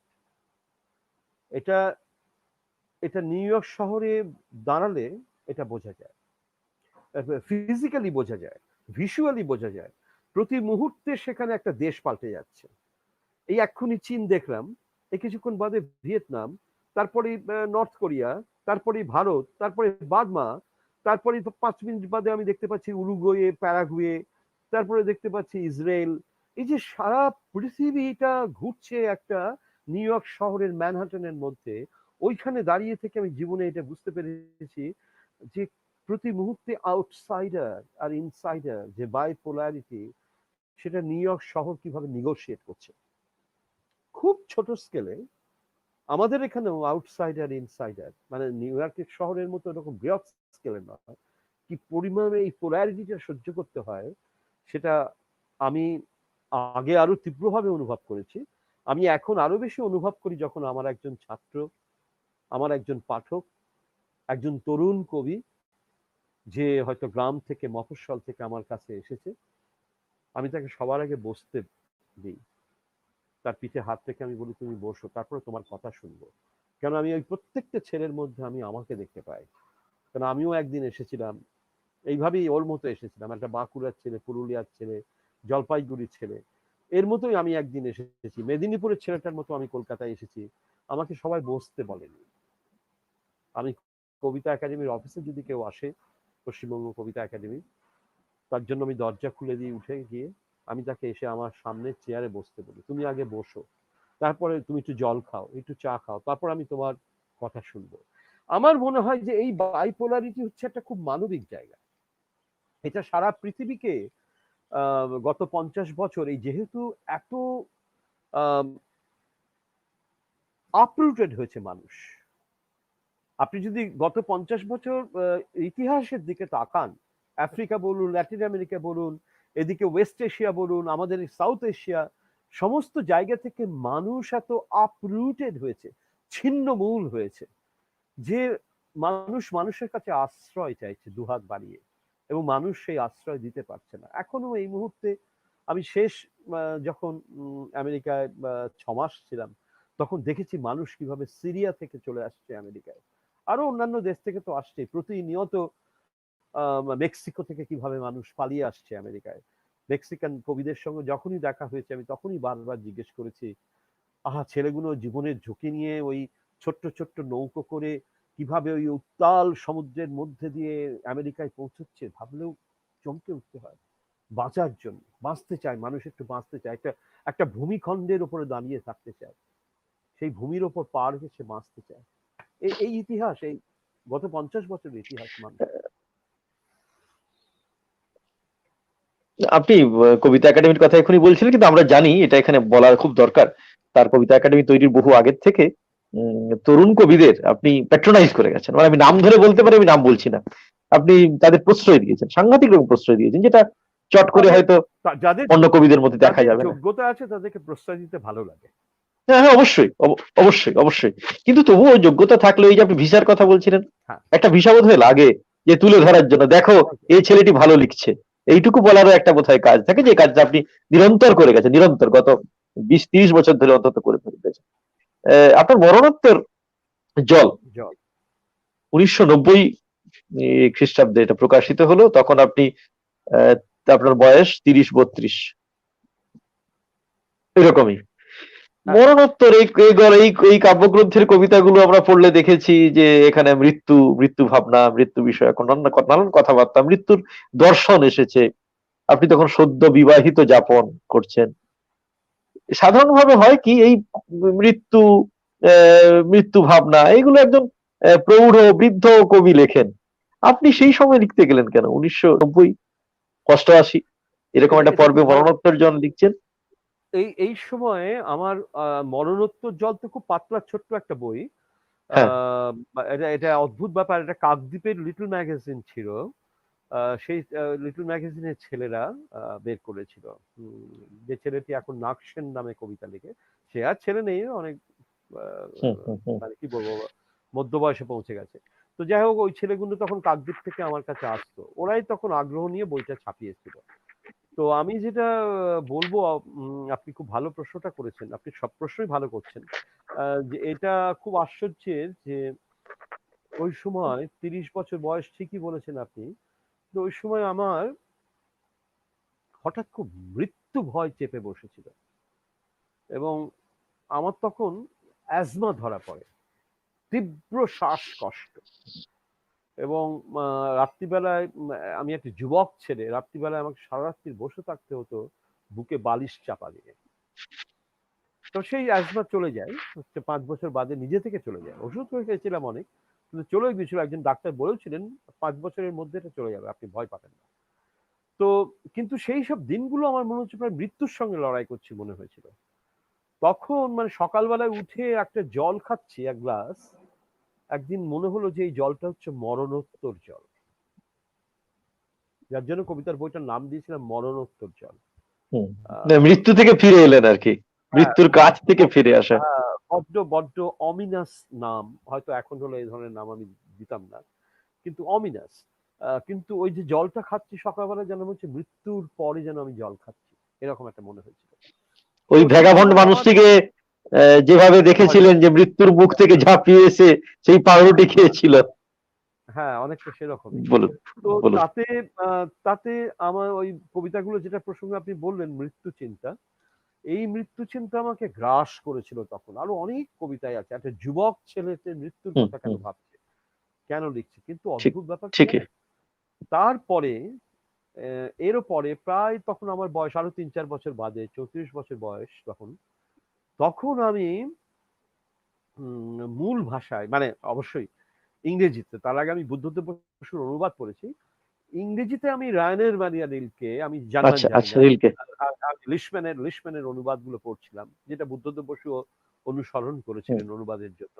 হুম, হুম। তো সেই অনুবাদগুলো পড়তে পড়তে আমি এবং রিলকের অনেক কথা, তার চিঠি, অসামান্য চিঠি সব রয়েছে, তার ছোট ছোট গদ্য লেখা, এগুলো পড়তে পড়তে একটি লেখার মধ্যে আবিষ্কার করলাম যে রিলকে বলছেন, আহ, যে মানুষের কোনো মৃত্যু চিন্তা নেই, 35 বছরের মধ্যেও সে একবারও মৃত্যুর কথা ভাবেনি, সে আসলে জীবনকে তত ভালোবাসে না। এই মৃত্যুর কথা ভাবা মানে হচ্ছে আসলে জীবনকে ভালোবাসা।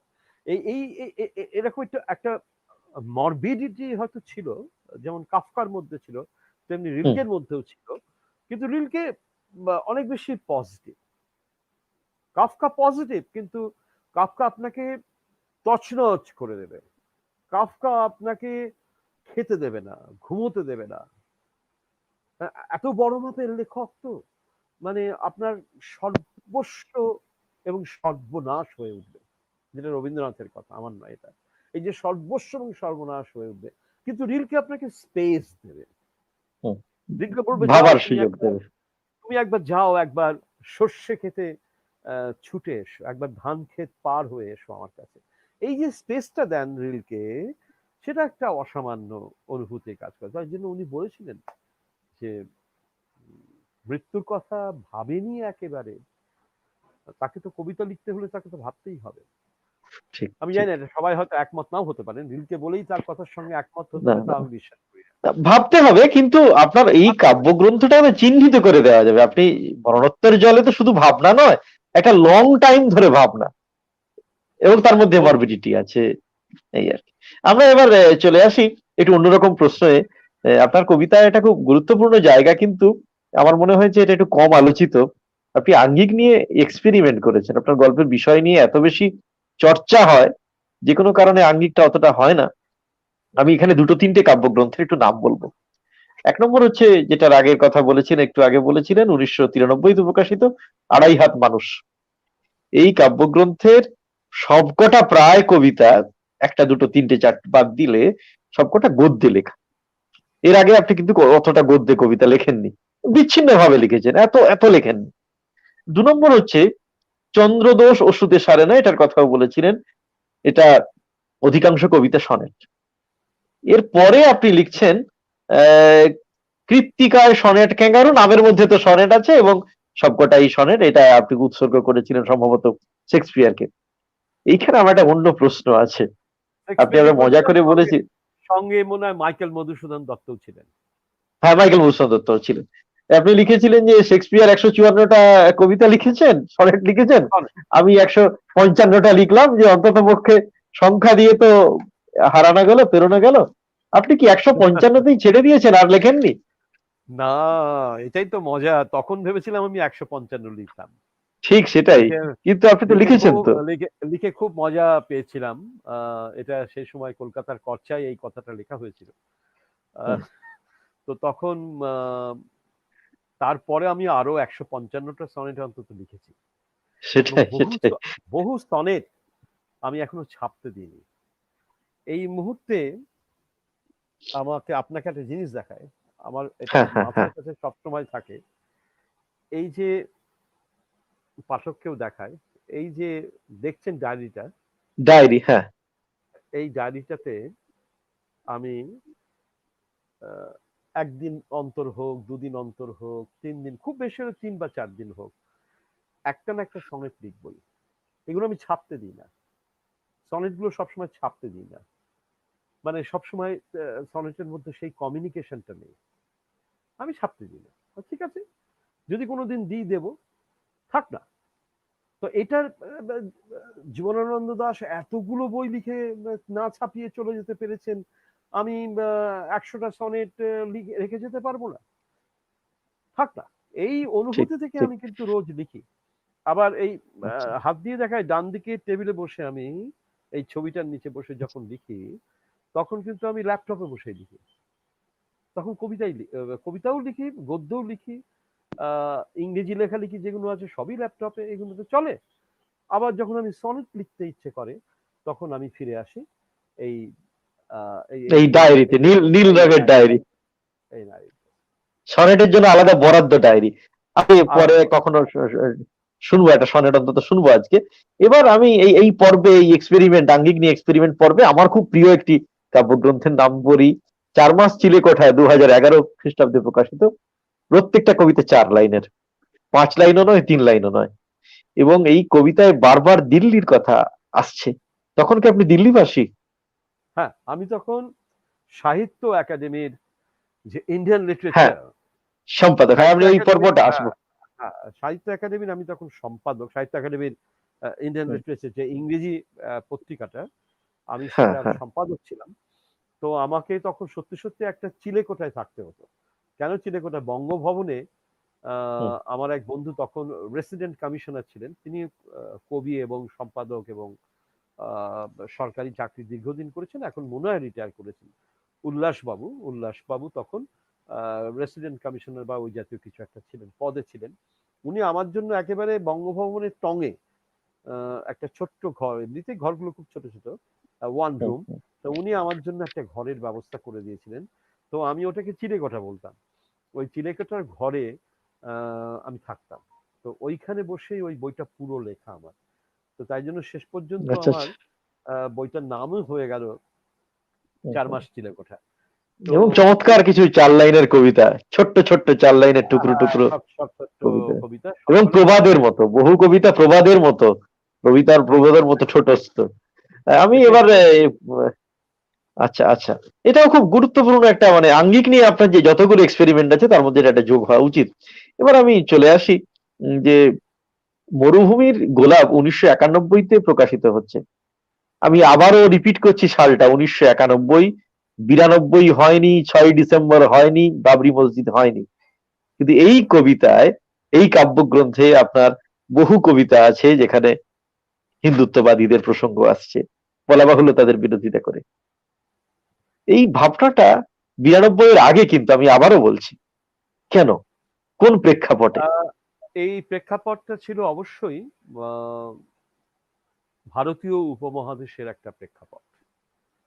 আমাকে বাংলাদেশ খুব চিন্তায় ফেলেছিল, তখন বাংলাদেশে যেতে শুরু করেছি। এটা নিয়ে যেরকম ভাবে চিন্তায় পড়েছিলাম, তেমনি দিল্লিতে বেশ কয়েকটি ঘটনা পর পর ঘটছে। খুব ডিস্টার্ব হচ্ছি ক্রমশ।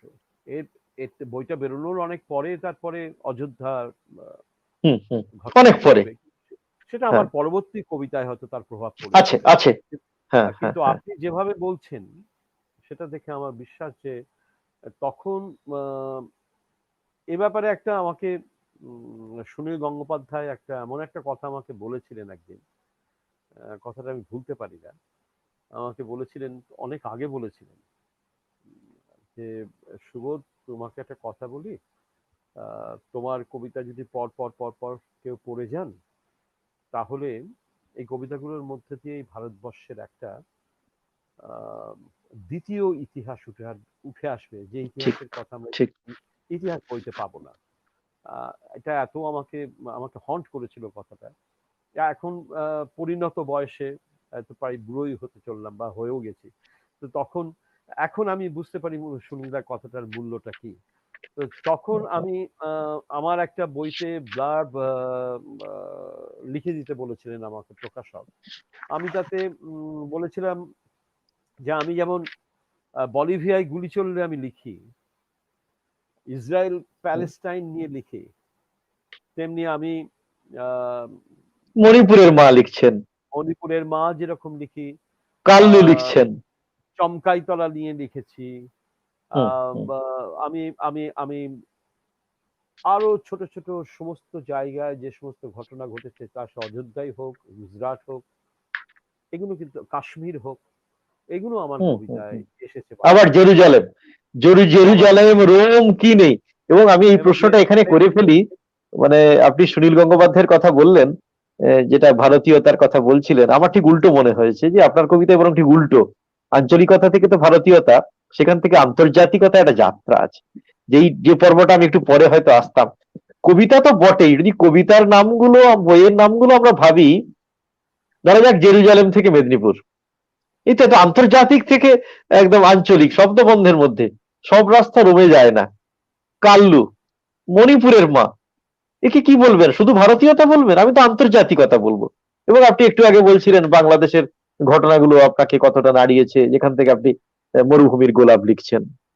এই প্রসঙ্গটা আমরা আসতাম, ভালো হলো আপনি এই প্রসঙ্গটা তুললেন। এবং এখানেও আমরা আপনার কবিতার পাঠক মাত্র জানেন সমসাময়িক, আন্তর্জাতিক এবং রাজনৈতিক, জাতীয় রাজনৈতিক অনুষঙ্গ, আরো নানান ঘটনা কিভাবে আপনাকে কবিতা লিখতে প্রাণিত করছে। এবং স্বাভাবিকভাবে কবি সুবোধ সরকারও কোথায় একটা ছোট্ট চৌহদ্দির মধ্যে নেই। তিনি যে ভিসা পেয়েছিলেন সেই কলকাতায় প্রথম পা রেখে, সে ভিসা আসলে আন্তর্জাতিক কবিতার ভিসা ছিল, জাতীয় কবিতার ভিসা ছিল। আহ সুনীল গঙ্গোপাধ্যায় ঠিকই বলেছিলেন। আপনার সঙ্গে যোগ করলাম যে আন্তর্জাতিকতার জায়গাটা, শুধু ভারতীয়তা নয়। এবার সুবোধদা, আমি চলে আসি, এই রাজনীতির কথা হচ্ছে, আপনার আরেকটা কবিতার বইয়েরই আপনি নাম লিখেছেন রাজনীতি করবেন না। এবং আমি ইচ্ছে করে উৎসর্গটা একটু উল্লেখ করতে চাই। বুদ্ধদেব ভট্টাচার্যকে আপনি উৎসর্গ করেছিলেন 1997 খ্রিস্টাব্দে প্রকাশিত কবিতা। যারা পড়েছি, গ্রন্থ জানি। আমি দু একটা কবিতার নাম বলি শুধু, করে খাওয়া রাজনীতি। তখন তখন বুদ্ধদেব বাবু হচ্ছেন তথ্য মুখ্যমন্ত্রী ছিলেন সংস্কৃতি, অনেক। তথ্য তথ্য সংস্কৃতি, সংস্কৃতি অনেক আগে। তথ্য সংস্কৃতি, এবং অনেক আগে, এবং 1997। হ্যাঁ, এবং তিনি তখন আমার কবিতা টেলিভিশনে এবং খবরের কাগজে, সংবাদে একাধিকবার একাধিক জায়গায় উচ্ছ্বসিত হয়ে প্রশংসা করেছিলেন। সেখান থেকেই আমাকে সবাই একটু অন্যরকম গন্ধ পাচ্ছি, কি ব্যাপার কি ব্যাপার বলে শুরু হয়ে গেল। শুরু যে হয়ে গেল, আজও তার শেষ হয়নি। এবং এখানে উল্লেখ করা দরকার আপনার সে বিখ্যাত শাড়ি। শাড়ি কিন্তু এই কাব্যগ্রন্থের কবিতা। শাড়ি হ্যাঁ, কবিতা আছে, সেই যেটা মেয়েটির যেটা কথা। যেটা আপনাকে বলে দিই এখনই, শাড়ি কবিতাটা লিখেছিলাম। এটা যারা শাড়ি কবিতাটা পড়েন, বাচ্চা বাচ্চা ছেলেমেয়েরা পড়ে এখন, হুম, তারা হয়তো জানে না যেটা আমি বানতলার ঘটনা নিয়ে লিখেছিলাম। এবং জ্যোতি বসু, মাননীয় জ্যোতি বসু, যে ভয়ঙ্কর কথাটা বলেছিলেন সেদিন, সেটা আমাকে আমার রাতের ঘুম কেড়ে নিয়েছিল। তার প্রতি শ্রদ্ধা রেখেও বলছি যে, ওরকম তো কত হয়। একজন গর্ভবতী মেয়ের পেটে লাথি মারা হয়েছিল, বলা হয়েছিল যে ওরকম তো কত হয়। তো এই জায়গা থেকে আমি শাড়ি কবিতা লিখেছি। তারপরে ওই সময়ে থেকে তার সাথে, এবং এই বইতে আরো কিছু কবিতা আছে যা হুম, হুম, তখনকার হুম, শাসক দলকে স্বস্তি দেয়নি, কিন্তু হুম। সম্ভবত বুদ্ধদেব ভট্টাচার্য মহাশয় একেবারে অন্যরকম মানুষ ছিলেন। তিনি আমাকে সুনীল গঙ্গোপাধ্যায়ের সামনে দাঁড়িয়ে বলেছিলেন যে, সুবোধের এইসব কবিতাগুলো আমি পড়ি এবং আমি অনেককে বলি। তখন রূপমকে একটি চাকরি দাও বেরিয়ে গেছে, এটা হুম, হুম, সম্পূর্ণ হুম, সরাসরি হুম। সরাসরি আলিমুদ্দিন স্ট্রিটের আলিমুদ্দিনের যে শাসনতন্ত্র তার হুম। বিরুদ্ধে উঠে দাঁড়িয়ে লেখা। তখন কিন্তু বুদ্ধদেব বাবু সুনীলদাকে বলেছিলেন, এইটুকু স্পেস একজন লেখককে যদি দিতে না পারি তাহলে কি করে হবে, এটা বললে তো হবে না, এই স্পেসটা তো একজন লেখককে দিতে হবে। এই রকম বলার ক্ষমতা তার বা সমকালীন কোনো রাজনীতিবিদ, মানে বিশেষ করে তার শাসনতন্ত্রের মধ্যে থাকা কোনো রাজনীতিবিদ কোনোদিন বলতে পারেননি। তারা আমি যখন তাদের পরিত্যাগ করলাম, করে আমি সে তো অনেক সে তো অনেক পরে, অনেক সেটা তো অনেক অনেক পরে পরে। পরে আমি হুম। যখন মমতা বন্দ্যোপাধ্যায়ের কাছে এসেছিলাম, সেই জন্য আজকেও আমাকে গঞ্জনা সহ্য করতে হয় এদের হাতে। প্রতি দুবেলা আমাকে ট্রোল করা হয়, তাতে আমি জানি যে আমার লেখা শেষ কথা বলবে। তাদের ট্রোল ইতিহাস হবে না কোনোদিনই। তারা তাদের আরো এসব করে তারা তাদের ভোট আরো কমাবে, এটাই আমার বিশ্বাস। আচ্ছা, সেই সুবদ্ধ আমি এইখানে একটা জিনিস জানতে চাইছি বুদ্ধদেব ভট্টাচার্যের কথা আপনি বললেন, যখন আপনি করে খাওয়া রাজনীতি বা এইসব ব্যাপারগুলো বামপন্থাদের প্রতি যে অনাস্থা, মানে বামপন্থী রাজনীতির প্রতি যে অনাস্থা সমকালীন, আমি বলতে যে বামপন্থার প্রতি অনাস্থা বলছি না, তো বামপন্থার প্রতি নয়, সিপিএম হ্যাঁ এর প্রতি। বলছি, হ্যাঁ একদম সিপিএম এর প্রতি, তখন যখন আপনি তখন মমতা বন্দ্যোপাধ্যায় আসেননি, আমি অনেক আগের কথা বলছি, যখন আপনি এই কবিতার বই লিখছেন 1997 98, এই সময় যখন কবিতাগুলো, বহু কবিতায় একটা অনাস্থা আসছে, তখন সিপিএম এর কাছ থেকে আপনাকে টিপ্পনী শুনতে হয়নি কবিতার জন্য? কারণ আপনার কবিতা তো অন্য এরকম কবিতা নয় যে কেউ পড়বেন না, আপনার কবিতা আপামর মানুষের কাছে পৌঁছে যায়। আহ, তাদের দু একজন মন্ত্রী হয়তো কখনো কখনো, আমি অস্বীকার করব না, মানবদা খুবই ইন্টেলেকচুয়ালি অনেক বেশি অন্যদের থেকে সুপিরিয়ার ছিলেন। মানবদা কখনো কখনো মঞ্চে দাঁড়িয়ে মঞ্চের পাশ থেকে কবিতা উৎসবে বলছেন, এই কবিতাটা পড়ুন, ওই কবিতা পড়ুন, এসব বলেছেন। এটা আমি দেখেছি, কিন্তু এটা সবাই নয়, বেশিরভাগই হচ্ছে আহ, আমি তো কোনোদিন এক পয়সাও তাদের কাছে নিইনি, একটা নয়া পয়সা নয়, কেউ একটা রেকর্ড দেখাতে পারবে না। মল্লিকা যখন হাসপাতালে ভর্তি ছিল তখনও পর্যন্ত হুম। আমি তাদেরকে কিছু করিনি, এবং দিনের পর দিন, এবং আমি কি আশ্চর্য হয়ে গেছিলাম মল্লিকার মৃত্যুর পরে, এবং এবং আমি যেদিনকে ব্রাত্য বসু আমার কলেজের একেবারে আপনার কলিগ, আপনার বন্ধু কলিগ। বন্ধু, ব্রাত্য বসু যখন আমাকে হাত ধরে নিয়ে গিয়ে প্রেস ক্লাবে নিয়ে গিয়ে 80টা ক্যামেরার সামনে দাঁড় করিয়ে দিল, এবং আমি বললাম যে ওরা পচে গেছে, পচন ধরেছে, তাই জন্য আমি ওখানে থাকলাম না। মল্লিকার প্রসঙ্গ এসেছিল, তারপরে তো হুলুস্থুলু কাণ্ড মল্লিকার হুম, হুম। নাম করে, এবং তারা বলল, এবং আমি যে বললাম যে আমি বিশ্বাস করি মমতা বন্দ্যোপাধ্যায় যেখান থেকে উঠে এসে আজকে মুখ্যমন্ত্রী হয়েছে, যে জায়গা থেকে উঠে এসেছেন, যে বিপন্নতা থেকে যে শূন্যতা থেকে উঠে এসে তিনি আজকে এই জায়গায় দাঁড়িয়েছেন, আমার কাছে, আমি তাকে সেলাম জানাচ্ছি।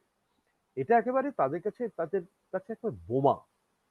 তারা আমাকে পারলে খুন করে, তারা ধোপানাপিত বন্ধ করে দেওয়ার চেষ্টা করেছে, ধোপানাপিত বন্ধ করে দিয়েছে, এবং তা সত্ত্বেও আমি বিশ্বাস করি কিন্তু বুদ্ধদেব বাবু কিন্তু মানুষটা একেবারে অন্য জাতের, অন্য রকম ছিল, এবং এখনো আমি বিশ্বাস করি। আমার খুব ভালো লাগে যখন আমাদের মুখ্যমন্ত্রী মমতা বন্দ্যোপাধ্যায় বুদ্ধদেব বাবুর বাড়িতে গিয়ে নিজে দাঁড়িয়ে থেকে সরেজমিনে কোথায় ছাদ থেকে জল পড়ছে, কি হচ্ছে, এগুলো দেখে আসেন এবং ব্যবস্থা নেন, তখন আমার সত্যি খুব ভালো লাগে। সুতরাং আমার কথা হলো যে এরা সামান্য সৌজন্যটুকু দেখাতে পারেনি। বুদ্ধদেব বাবুকে জিজ্ঞেস করা হয়েছিল, সুবোধ সরকার যে আপনাদের ছেড়ে এখানে চলে গেল, আপনি কি বলবেন? বুদ্ধদেব বাবু অন্তত রেস্ট্রেইনড ছিলেন। তিনি টেলিগ্রাফের সাংবাদিককে, সেই সাংবাদিক আমাকে পরে বলেছিল, তিনি বলেছিলেন যে প্লিজ এই বিষয়ে আমাকে কিছু বলবেন না।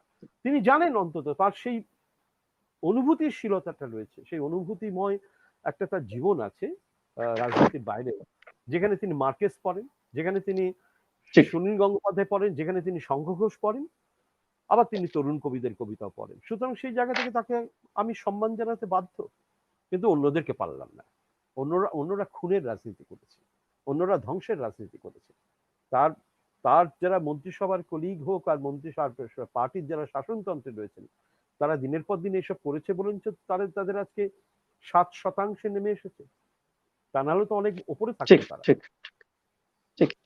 পরে ভালো জায়গাটা কোথায়? 1999 এখানেও আপনি প্রচুর কবিতা আপনার আছে, যেখানে এখানে আমি একটু আগে প্রকাশিত একটি কবিতার বইয়ের কথা একটু জানতে চাইবো। এটা যে ছি নামের মধ্যেই আপনি সুভাষ মুখোপাধ্যায়ের চোখ বলেছিলেন একটু আগে, এখানে ছি 1993 সালে প্রকাশিত হলো। এখানে অদ্ভুত ভাবে এটা ভাষার সাংঘাতিক রকম, আপনার ভাষায় রকের ভাষা ইত্যাদি কোনো কালেই ব্রাত্য ছিল, কিন্তু এখানে আপনি যে ধরনের শব্দ ব্যবহার করলেন, আপনি কবিতার নাম দিচ্ছেন মাদার ফাকার। এই ভাষা কোথায় পেলেন? হঠাৎ করে এরকম একটা ভাষার বদল হলো কেন? 1993 তখন বোধহয় আপনি কলকাতায় এসে গেছেন, তাই তো? হ্যাঁ, এটা হ্যাঁ, এটা নিয়ে একটু বলুন। এই বদলটা কেন এটা হঠাৎ করে এইটা? এটা আমি আমি দেখুন, আমি ব্যক্তিগতভাবে মানুষ হিসেবে, যদিও আমি শরণার্থী পরিবারের সন্তান, হুম, আহ, সেই জায়গায় মানুষকে আমি দেখেছি, তাদের মুখের ভাষা আমি চিনি, আমি জানি। খেতে দিনের পর দিন খেতে না পেলে মুখ থেকে রবীন্দ্রনাথের ভাষা বেরোয় না, কি ভাষা বেরোয় আমরা জানি, আমি জানি।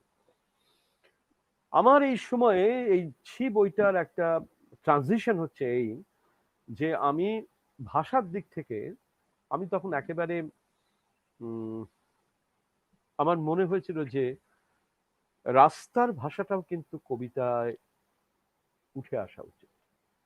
যে ভাষাটা আমরা ফেলে দিচ্ছি কবিতা থেকে, একদম নির্বাসন দিচ্ছি, সে ভাষাটাও কিন্তু কবিতার ভাষা হয়ে উঠতে পারে। আমি ব্যক্তিগত জীবনে আমি আজ পর্যন্ত কেউ আমার কোনো ঘনিষ্ঠ বন্ধু আমার মুখ থেকে কোনো অপভাষা কোনো শব্দ শোনেনি। শালা শব্দটাও শোনেনি, এই আমি উচ্চারণ করেই আপনাদের শোনান, নাহলে বোঝাতে পারতাম না। শোনেনি, আমি ব্যবহার করি না, আমি আমার ঘনিষ্ঠ বন্ধুদের মহলেও করি না। হ্যাঁ, আমার মুখে আসে না, এগুলো ভাল লাগে না আমার। হুম, কিন্তু হুম। কবিতায় কিন্তু এই কম্প্রোমাইজটা করিনি আমি। কবিতায় কিন্তু আমি কোনো শব্দকে, আমার মনে হয় না, গদ্যে আমি পারবো না, কিন্তু কবিতায় পারবো। কবিতায় এমন চরিত্র আছে যাদের মুখে এই শব্দগুলো বসানো যায়, এই শব্দগুলো তাদেরকে চিনিয়ে দেয়, এই শব্দগুলো ওদের সেটা আরো বলে দেয়, ওদের ওদের রক্ত মাংস উঠে আসে কবিতায়। সুতরাং আমার কাছে মনে হয়েছিল যে জীবন্ত হয়ে ভাষা, ওঠে, যে ঠিকই, যে ভাষা জীবন্ত হয়ে। যে ভাষা আমরা ফেলে দিই, যে ফেলে দিয়েছি যে ভাষা, সে ভাষাকে আমার তুলে আনতে ইচ্ছে হলো এই ছি কাব্যগ্রন্থ। আবার পাশাপাশি ছি ছি কাব্যগ্রন্থে তো তুকারামের মতো কবিতাও আছে, হ্যাঁ, হ্যাঁ, যেখানে হ্যাঁ, হ্যাঁ, হয়তো হ্যাঁ। যেখানে হয়তো একেবারে একটা শব্দও নেই যে শব্দটা আহ কোন রকম অপভাষা হিসেবে চিহ্নিত করা যাবে। অপবাদ ছিল। ঠিকই, ঠিকই। যাই হোক, কিন্তু আপনার নামকরণ এইটার মধ্যে সব মিলিয়ে ছি কাব্যগ্রন্থ তো আপনার কি বলবো, আপনার কাব্যধারায় একটা, আসলে কোনটা নয়, প্রত্যেকটা নিয়েই কথা বলা যেত, সে সুযোগ আমাদের নেই। আমি একটা কবিতার বইয়ের কথা বলবো। ধন্যবাদ মরীচিকা সেন, 1999 সালে প্রকাশিত হলো, এবং মরীচিকা শব্দটা ঠিক ছিল, যেই মুহূর্তে আপনি সেন দিলেন, আপনি চান বা না চান আমরা বনলতা সেনের কথা ভাববো, সেই জীবনানন্দ দাশের নাটোরের বনলতা সেনের কথা মনে পড়বেই। তো আপনার মরীচিকা সেন এটা হলো, এবং এটা প্রেমের কবিতা, এখানে প্রচুর প্রেমের কবিতা আছে। এরপরে আমি এই সঙ্গে একসাথে আলোচনা করি, গত বছর প্রকাশিত হলো নতুন প্রেমের কবিতা, 1 বছরও হয়নি এখনো, 2019-এ। তার সাথে দেখা হয় যদি 20 বছরের পর, 20 বছরে তো হ্যাঁ, মরীচিকা সেন অনেক বুড়ো হয়ে গেছে, অনেক বৃদ্ধা হয়ে গেছে। তাই কি এই কাব্যগ্রন্থে মরীচিকা সেনের উপস্থিতি নেই? আসলে ভালোবাসাটা কখনো বৃদ্ধ হয় না। আমরা হয়তো বৃদ্ধ হই, কিন্তু প্রেম কখনো বৃদ্ধ হয় না। রবীন্দ্রনাথের কবিতার দিকে তাকান, শেষ জীবনে যখন কবিতা লিখছে, তখনও কি অসামান্য দর্শন আর প্রেম একসঙ্গে প্রবেশ করেছে রবীন্দ্রনাথের শেষ জীবনের কবিতায়, এমনকি শেষ বিন্দু পর্যন্ত। তো আমার কাছে মনে হয় যে আহ, আমি আমি একটা কথা বলি, একাধিক সাক্ষাৎকারে বলেছি, যে আমি ঠিক প্রেমের কবিতা লিখতে পারি না। প্রেমের কবিতা লিখতে গেলে আমার কেমন যেন হাঁটু কাঁপে। এটা আমি বলেছি, বহু জায়গাতেই বলেছি। কিন্তু এখন বিশেষ করে এই যে একটা গোটা বই, বেশ একটা বড় 120 পাতার একটা বই আমি গত বছর লিখলাম, নতুন প্রেমের হুম, কবিতা। নতুন তো প্রেম, সে হ্যাঁ। বই, হ্যাঁ, নতুন প্রেমের কবিতা। তখন তো ঘোষণা করেই লিখছি প্রেমের কবিতা, তার মানে তো প্রেমের কবিতা আমি লিখছি। তাহলে এতদিন কেন বলে এলাম যে প্রেমের কবিতা লিখতে পারি না? কিন্তু আমার মনে হচ্ছে যারা প্রেমের কবিতার জন্য প্রসিদ্ধ, যারা প্রেমের হুম, কবিতায় লিখে প্রসিদ্ধ হয়েছেন, তাদের প্রেমের কবিতার মধ্যে যে একটা এক্সেলেন্স আছে, হ্যাঁ, মানে ধরা যাক যে সুনীল গঙ্গোপাধ্যায়, সুনীল গঙ্গোপাধ্যায় প্রেমের কবিতা, নীরাকে নিয়ে লেখা কবিতা, আমি একটা জায়গায় লিখেছিলাম যে ও এই এই কবিতা শুনলে, নীরার কবিতা শুনলে মানে কবরের ঢাকনা খুলেও লোকে উঠে আসবে, যে ঠিক, ঠিকই। এতটাই এতটাই প্রেমের কবিতা বলতে যেটা বুঝি। তো সেই প্রেমের কবিতা লেখার ক্ষমতা আমার নেই। বড় বড় অভাব অনুভব করি জীবনে আমি, যে আমি সেই প্রেমের কবিতা লিখতে পারলাম না, আর পারবো কিনা আমি জানি না। তবে প্রেমের কবিতা বলে বইটা তো লিখেছি, এবং আরো অনেকগুলো হয়তো কবিতা ছড়িয়ে রয়েছে। আর বলা যেতে পারে আমি ব্যর্থ প্রেমের কবি, মানে ব্যর্থ প্রেমের জন্য নয়, ব্যর্থ প্রেমের কবিতাগুলো প্রেমের কবিতা লেখার ক্ষেত্রে, ঠিক ঠিক। আপনি তাহলে নতুন এইরকম একটা নাম দিলেন কেন, যে নতুন প্রেমের কবিতা? নতুনত্বটা কোথায়? তার খুব যে নতুনত্ব আছে তা নয়, আসলে প্রেমের কবিতার নাম দিতেই পারতাম, কিন্তু সবার বইতেই তো প্রেমের কবিতা বলে বই বেরোয়, খুব আইডেন্টিফাই আচ্ছা করা আচ্ছা আচ্ছা, মুশকিল হয়ে যেত, তাই তাই তাই জন্য নতুন শব্দটা ব্যবহার নতুন করেছেন আর কি। শব্দটাও আগে যোগ করে দিয়েছি। হ্যাঁ। হ্যাঁ হ্যাঁ, আর এইখানে আর আমার একটা, আর আর হ্যাঁ বলুন আর সব বলুন। কবিতাগুলোই ছিল হচ্ছে নতুন, এটাও একটা কারণ, হুম এবং হুম হুম হুম। প্রেমটাও নতুন। আচ্ছা আচ্ছা। এখানে আরেকটা জিনিস আমার মনে পড়ছে, আমার বোধহয় সোহাগ সর্বরী এই কবিতার বইটার কথা বলি। এটা প্রকাশিত হ্যাঁ, হচ্ছে 3 সেপ্টেম্বর 1985, আপনাদের বিয়ের রাত্রিবেলা, তাই তো? এবং হ্যাঁ, সোহাগ সর্বরী এই এই কবিতার বইয়ের মধ্যেও কিন্তু আমি যতটা পড়েছি প্রেম নেই, যদিও বিশেষ দিনে বেরোচ্ছে, বরং বেশি করে আছে গাছের কথা আছে, বারবার এসেছে গাছ, গাছ প্রসঙ্গটা এই কবিতা। এবং এইখান থেকে আমি যেটা জানতে চাইবো, সেটা হচ্ছে আমার যদ্দূর মনে পড়ছে এই কাব্যগ্রন্থে আপনারও 13টা কবিতা ছিল, মল্লিকাদিরও 13টা কবিতা ছিল। আমরা তো 13কে অশুভ বলি, আপনারা কি ইচ্ছে করে এটা করেছিলেন? একেবারে আনলাকি 13 বলে যে একটা হ্যাঁ কথা হ্যাঁ, আমরা আমরা আল্লাহ, ঠিকই। হ্যাঁ আমেরিকাতে 13 তলা, একটা 20 তলা বিল্ডিং এ 13 তলা থাকে না, বা 40 তলা একটা বিল্ডিং এ 13 তলাটা অফ থাকে, মানে লিফট দাঁড়ায় না। এরকম বহু হ্যাঁ হ্যাঁ জায়গায় বহু রকম কুসংস্কার আছে, কিন্তু আমরা কুসংস্কারটাকে ভাঙবো বলেই আমার মনে হয়েছিল যে 13টা করেই থাক। 14টা কি আর দিতে পারতাম না? নিশ্চয়ই পারতাম। সেটাই, বা কিন্তু 12টাও কেন দিতে পারতেন না, বা এক 12টা এক দিতে ডজনও পারতাম। করতে পারতেন। কিন্তু আমার ঠিকই ইচ্ছে ঠিকই। হলো যে 13টা করেই থাক। দুজনেরই 13 13 26টা কবিতা দিয়ে সোহাগ হ্যাঁ, সর্বরী আমাদের বিয়ের রাতে প্রকাশিত হয়েছিল। এবং এখানেও প্রেম নেই কিন্তু কবিতার মধ্যে, বরং আমি দেখেছিলাম গাছ শব্দটার ব্যবহার বারবার করে আছে, গাছ হ্যাঁ, হয়ে যাওয়ার একটা চেষ্টা ইত্যাদি, এই কথাগুলো হ্যাঁ, এবার বার করে দেওয়ার আছে। এখানে আমি পরের সময়ের লেখা একটি কবিতার বইয়ের কথা একটু আসি, তারপরে আমরা কবিতার বইয়ের জায়গা থেকে অন্য জায়গায় যাব। আপনার হ্যাঁ। কবিতায় প্রথম থেকে কিন্তু প্রতিবাদ, সময় সময়টা তো একটা ফ্যাক্টর। উম, আ- সময়টা আর আর আর মিনিট 20। আমাকে 4:25 মধ্যে ছেড়ে দিন। হ্যাঁ? 4:25 আমাকে ওহো, আবার আরেকটা আচ্ছা করতে আচ্ছা হবে। হ্যাঁ? হ্যাঁ? আচ্ছা নয় আচ্ছা পরে আচ্ছা একদিন আচ্ছা হবে, পরে একদিন হবে, পরে একদিন আচ্ছা হবে। আচ্ছা আচ্ছা, ঠিক ঠিক আছে, আর তাহলে 10 মিনিট, 10 12 মিনিট। হ্যাঁ, ঠিক 10 আছে, আমি টুকরো টুকরো কয়েকটা জায়গা একটু জেনে নিই, তারপরে একটা দুটো আমরা কবিতা পড়বো। আহ, যাই হোক, আপনার ভাষানগরের কথা আপনি বলেছেন, ভাষানগর এই পত্রিকা বোধহয় 1988 থেকে প্রকাশিত হচ্ছে, এবং আপনি হ্যাঁ, সম্পাদনা করেছেন ইন্ডিয়ান লিটারেচার। এই জায়গাগুলো একটু ছুঁয়ে দেখা যাওয়া দরকার। সাহিত্য একাডেমির আপনি বর্তমান আহ্বায়ক, এবং বাংলা কবিতা একাডেমির। আমি আপনার একটা লেখার থেকে একটু কোট করে আমার প্রশ্নটা থাকবে। প্রশ্নটা হচ্ছে, আহ, যদি আমি কোট করছি আপনার লেখা থেকে, যদি বাঁচতে চায় বাংলা কবিতা, তাকে রাস্তায় নামতে হবে। দুটো কমিটির মিটিং এ কবিতা নিয়ে গুজুর ফিসুর করে গেলে কবিতা বাঁচবে না। কবিতা বাঁচানোর জন্য আপনার সাহিত্য একাডেমি, কবিতা একাডেমি এখন কি ধরনের কাজ করছে, এটা আমার প্রশ্ন। আমি এই কথাটা যেটা বললেন আপনি, আমি অনেক বৃহত্তর অর্থে বলেছি। হ্যাঁ অর্থাৎ হ্যাঁ। কবিতা কবিতা ইনস্টিটিউশন হুম, কবিতাকে বাঁচায় না। কবিতা বাঁচায়, ভাষাকে বাঁচায়, কবিতার ভাষাকে বাঁচায় আম একটা নদীর ধারে বসে থাকা মাঝি, একটা গাছতলার চায়ের দোকান, একেবারে গ্রাস রুট বলতে যেটা বুঝি আমরা। ভাষাটা ওখানেই তৈরি হয়, ভাষাটা ওখানেই পরিমার্জিত হয়, বা ভাষাটা অপরিমার্জিত হতে হতে আরো অপরিমার্জিত হয়, সেটাও একটা ভাষার একটা অন্য দিক। সুতরাং আমার কাছে মনে হয় যে কবিতাকে বাঁচতে গেলে কবিতা ড্রয়িং রুমে বাঁচতে পারে না, কবিতা ঠান্ডা ঘরে বাঁচতে পারে না, কবিতা সাহিত্য একাডেমির মিটিং এ বেঁচে থাকবে বা কোনো একাডেমির মিটিং এ বেঁচে থাকবে, এটা হয় না। কবিতাকে একেবারে মানুষের কাছে আসতে হবে, খেতে খামারে নামতে হবে, রাস্তায় নামতে হবে, আর এটা রাস্তায় নামতে হবে মানেই কিন্তু ওই ওই যে একটা যেন যেন মনে হচ্ছে কমিউনিস্ট ম্যানিফেস্টোর মতো শোনায়। না না। কবিতাকে হাতা তুলে কথা বলতে হবে, ইয়ে করতে হবে, কাস্তে ধান। আমি ওই অর্থে বলছি না। সারা পৃথিবীতে বহু কবি আছেন যারা কোনোদিন কমিউনিস্ট হননি, অথচ ধান ক্ষেতের কথা, শ্রমিকের হুম, কথা, হুম। মানুষের কষ্টের কথা অনেক কমিউনিস্ট কবির থেকেও অনেক গভীরভাবে বলে গেছেন।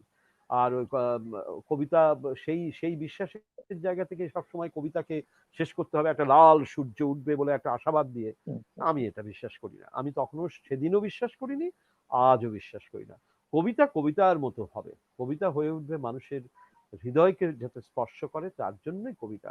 সুতরাং লালনের গান যেরকম, সুকুমার রায়ের কবি ছড়া যেরকম, ছড়া বা কবিতা যাই বলুন না কেন, কবিতার থেকেও মহৎ কবিতা।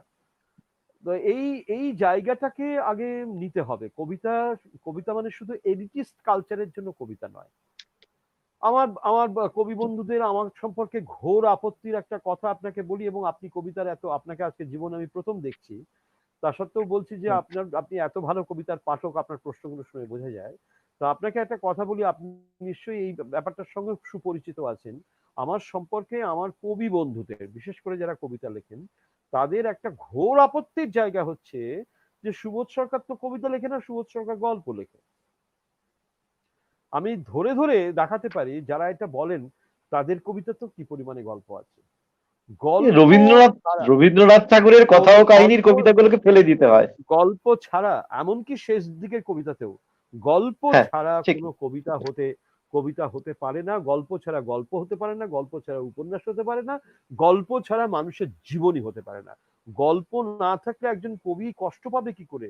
গল্প, তার জীবনের যে গল্পটা আছে সেই গল্পটাকে একটু সরিয়ে রেখে তিনি চেষ্টা করেন যে হয়তো অবগাহনের কবিতা লেখার চেষ্টা করেন, সুরিয়ালিস্টিক কবিতা লেখার চেষ্টা করেন, কিন্তু তার মধ্যেও কিন্তু কোনো না কোনো ভাবে গল্প লুকিয়ে থাকে। বনলতা সেন এইখানে গল্প নয়, আহ, ঠিক ঠিক বনলতা সেনের ঠিক গল্প এইখানে নেই, সাতটি ঠিকই তারার তিমিরের ঠিকই গল্প নেই, ৮ বছর আগে গল্প নেই। ঠিক। কে বলেছে গল্প নেই? বেলা বেলা কাল বেলা তো গল্পই। 1900 গল্প, কি বলে, গল্প, 46 47, গল্প, 1946 47 তো কবিতাই, গল্পই। আচ্ছা, গল্প এখানে আছে। একটা জিনিস বলি। মল্লিকাদি উপন্যাস লিখতেন। আপনি কখনো মানে গল্প উপন্যাস লিখেছেন, লেখার আমি কথা লিখিনি, ভেবেছেন? আমি লিখিনি তার কারণে গল্প উপন্যাস লিখতে গেলেই আমার কবিতা, আমি কবিতার দিকে ট্রান্সফার হয়ে যায়। এটা একটা আমার আমার জীবনে একটা আমার সিস্টেমের মনে এই ব্যাপারটা আছে।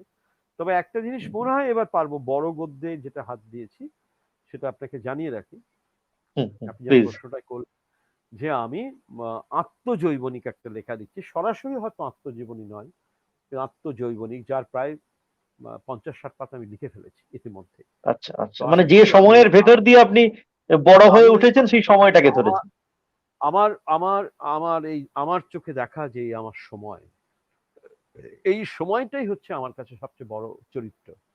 এই সময়টাকে ধরেই আমার লেখা এবং আমার জীবন। আমি আমি আপনার কবিতা শুনতে হবে। আমি খুব এক লাইনে একটা দুটো ছোট ছোট প্রশ্ন আমি এখানে করার ইচ্ছে, যে আপনি আপনার কবিতা চর্চায় আবৃত্তিকারদের ভূমিকাকে মানে গুরুত্ব দেন? আপনার কবিতা কিন্তু এত দেখুন, বেশি আবৃত্তি হয়। দেখুন আমি একটা কথা এবং বলি, আবৃত্তি। আবৃত্তিকাররা অনেক প্রফেশনালি কাজ করেন, অনেক প্রফেশনালি। তারা, হুম, তাদের মধ্যে অনেকেই আছেন যেটা তাদের জীবিকা নির্বাহ হয় এর থেকে, হ্যাঁ। তাদের তাদের জীবন বা পরিবার এটার উপরে দাঁড়িয়ে আছে। তারা স্কুল চালায়, তারা বিভিন্ন মঞ্চে অনুষ্ঠান করে, বিভিন্ন জায়গায় তারা ডাক পায়, বিভিন্ন জায়গায় তারা কবিতা বলে বেড়ান। তাদের সঙ্গে আমাদের একটা সরাসরি পার্থক্য হচ্ছে এই, তারা কবিতা বলেন আর আমরা কবিতা লিখি। কবিতা লেখার জায়গাটা সম্পূর্ণ একটা ক্রিয়েটিভ প্রসেস। তার সঙ্গে হুম, আবৃত্তিকারদের সরাসরি কোনো যোগ নেই, কিন্তু আপনি কবিতাটা লিখে ফেলার পরে, যেমন আমি যখন আমি একটা কবিতা লিখে দিয়ে দিলাম, ছাপতে দিয়ে দিলাম, তখন আমি বুঝতে পারি এই কবিতাটা আমার হাতে রইলো না, আমি আর এর কেউ নই। এখন কেউ যদি সেটা আবৃত্তি করেন, কেউ যদি সেটা ফেলে দেন, কেউ যদি এটা ছিঁড়ে ফেলেন, কেউ যদি ধিক্কার জানান, সেটা আমার দেখার কথা না, আমার জানার কথাও নয়। বা সেটা যে সেটা ১০০টা ছেলে মেয়ে সেই কবিতাটা তুলে নিয়ে আবৃত্তি করতে শুরু করলো, সেটাও আমার জানার কথা নেই। কিন্তু আমি, আমার একটা জিনিস ভালো লাগে, বিখ্যাত বা খুব প্রতিষ্ঠিত আবৃত্তিকাররা যখন আমার কবিতা আবৃত্তি করেন ঠিক তখন ভালো ঠিক লাগে। কিন্তু তার থেকে ঠিক। বৃহত্তর আনন্দ আমি একটা অন্য জায়গায় পাই। যখন সুন্দরবনে যায়, যখন পুরুলিয়া যায়, যখন আলিপুরদুয়ারে যাই এবং সেটা কোনো স্কুলে হয়তো গেলাম, সেখানে দেখলাম 9 বা 10 বা 11-এর ছেলে মেয়েরা সমবেত হয়ে 50-60 জন মিলে আমার একটা কবিতা আবৃত্তি করছে এবং প্রত্যেকের হাতে আমার বই। এইটা দেখে মন ভরে যায় এবং এটাই হচ্ছে একটা আসল পুরস্কার। এটা এই যে ঠিক ছোট ছোট ঠিক। ছেলেমেয়েরা যখন কবিতা বলে আমার স্কুলে স্কুলে, তাতে আমার খুব আনন্দ হয়। তখন আমি বুঝতে পারি স্কুলের সিলেবাসের বাইরে আমি আছি এবং সেখানেই আমার সবচেয়ে আনন্দ। পেনিট্রেশনটা এই দিক দিয়ে হচ্ছে, পেনিট্রেশনটা চাপিয়ে দিয়ে নয়, স্বতঃস্ফূর্তভাবে ছেলেমেয়েরা কবিতা বলছে আমার। এটাই আমার প্রতিরোধ এবং সাফল্য। আমি একটা জিনিস জানতে চাইছি যে এখন ফেসবুকে ফেসবুকে হুম। আপনি যেটা বলছিলেন যে প্রত্যাখ্যানের গল্প, এখন তো ফেসবুকের কল্যাণে ফেসবুকে তার প্রত্যাখ্যানের জায়গাটা নেই। আপনার কবিতা প্রথমেই বলেছিলেন দেশ থেকে ফিরে আসছে, প্রত্যাখ্যান ছাড়া হয় না। এইখানে ফেসবুকে এখন কবিদের খুব লড়াই দেখি, কিছু বলবেন আপনি? আহ, এটা টোকাটুকি এটা লড়াই খুব খুব মানে বেড়েছে, দিন দিন বাড়ছে, চোখে পড়ার হ্যাঁ, মতো বাড়ছে। এটা এটা কি হয়েছে জানেন তো? মার্ক জুগারবার্গ খুব ইন্টেলিজেন্ট লোক, কিন্তু একটা হুম, ভিশন ওর ছিল না। ভবিষ্যতেও পারবে কিনা আমি জানি না। আমার সঙ্গে যদি কোনোদিন দেখা হয় আমি বলতাম, হুম, দেখা হলে বলতাম, দেখা তো আর হওয়ার সুযোগ নেই, যদি ভবিষ্যতে হয় বলবো যে এই কলতলা ব্যাপারটা বন্ধ করো, ফেসবুকের ভালো কাজে লাগাও। ফেসবুককে, ফেসবুকটা নোংরা কাজের জন্য নয়, নোংরা ভাষা ব্যবহার করার জন্য নয়, একে দেখে নেব ওকে দেখে নেব, ওর ব্যক্তিগত বা হুম, কুৎসা তাকে করে দেখিয়ে দেব, বা কোনো কোনো খারাপ লোক আছেন তিনি নিজে থেকেই কুৎসা করছেন, আহ, কোনো কোনো মনীষীর নামে অত্যন্ত অন্যায় গর্হিত কাজ করেন তারা। এই জিনিসগুলো মেনে নেওয়া যায় না। আমার কাছে মনে হয় যে ফেসবুক একটা অত্যন্ত শক্তিশালী মাধ্যম, এটা গণমাধ্যম, এবং যে মাধ্যমটা আমার মনে হয় যে প্রায় পূর্ববর্তী সমস্ত মাধ্যমের থেকে শক্তিশালী এটা প্রমাণ করে দিয়েছে। সুতরাং এই মাধ্যমটাকে আমরা যদি ভালোভাবে পজিটিভ ওয়েতে যদি ব্যবহার করতে না পারি, তাহলে সমূহ বিপদ। পজিটিভ ভাবে কিভাবে ব্যবহার করতে পারি? আমার মনে হয় যদি 100 জন লোক থাকে, আমি উদাহরণ দিয়ে বোঝাচ্ছি, 100 জন লোকের মধ্যে প্রথমেই একদিনেই হবে না, কিন্তু একটু একটু করে হবে। যদি 99 জন বা 95 জনও যদি পজিটিভ হয়, আর ওই 5 জন অশ্লীল এবং বাজে এবং যারা ওই কলতলা ঝগড়া নিয়ে আসে, তারা কিন্তু অমনি পালিয়ে যাবে। 95 জনকে হতে হবে পজিটিভ এবং ফেসবুকের এই মাধ্যমটাকে সৎভাবে প্রয়োগ করতে হবে। এত নোংরা ছড়ালে ফেসবুকের কিছু হয় না। ফেসবুক একটা টেকনোলজি, ফেসবুকের কিচ্ছু হবে না, মার্ক জুগারবার্গের কিচ্ছু হবে না। হবে যিনি করছেন, যিনি নোংরাটা ঘাঁটছেন, তার সারা গায়ে নোংরাটা লাগবে। এইটা এখনো আমি বোঝাতে পারিনি, আমি বারবার এটা বলার চেষ্টা করছি, বুঝতে পারছি। বাংলা ভাষা ধ্রুপদী ভাষার মর্যাদা থেকে এখনো মর্যাদা পায়নি, কি বলবেন আপনি? আপনার মত সবাই জানতে চাই আমি নিশ্চয়ই এই ব্যাপারে। ইতিমধ্যেই ফেসবুকে এবং খবরের কাগজে ইতিমধ্যেই দু হুম, তিনটে লেখা আমি লিখেছি এই গত 3-4 মাসের মধ্যে। বাংলাকে করতেই হবে। কেননা আমি আপনাকে এক্ষুনি বলে দিচ্ছি, আপনি ভালো গবেষক, আপনার প্রশ্নগুলো শুনলে বোঝা যায় যে বাংলাদেশে বিশেষ করে বাংলা ভাষার যে অঞ্চলটা, আমাদের বাংলা ভাষার অঞ্চলটা তো মানে এই ভূখণ্ড তো বিশাল। তো এই সব তথ্য কিন্তু আমাদের কাছে আসছে। আমরা ছেলে মেয়েদের যে চর্যাপদ পড়িয়েছি, সেই চর্যাপদের যে স্প্যানটা 250 বছর, তারও আগে। সুতরাং 1200 হুম, নয়, 1300 নয়, 1450 বছর আমি একটা লেখায় দেখিয়েছি। ঠিকই। 1450 বছর তো স্প্যান অবশ্যই হুম, বাংলা হুম, ভাষার। সুতরাং এবং যে প্রথম যে কবিতাটা, সেই কবিতাটা চর্যাপদের যে প্রথম মৎস্যেন্দ্রনাথের যে কবিতাটা, সেই কবিতাটা তুলে হুম, আমি দেখিয়ে দিয়েছি এটা প্রথম। এটা যদি কি বলবো 1450 বছরের পুরনো হয়, তারও আগে অন্তত 100-150 বছর তার একটা প্রস্তুতি ছিল হুম, অন্যান্য হুম, হুম, কবিদের মধ্যেও। রাতারাতি ওই জায়গায় ও কবিতাটা পৌঁছাতে পারেনি।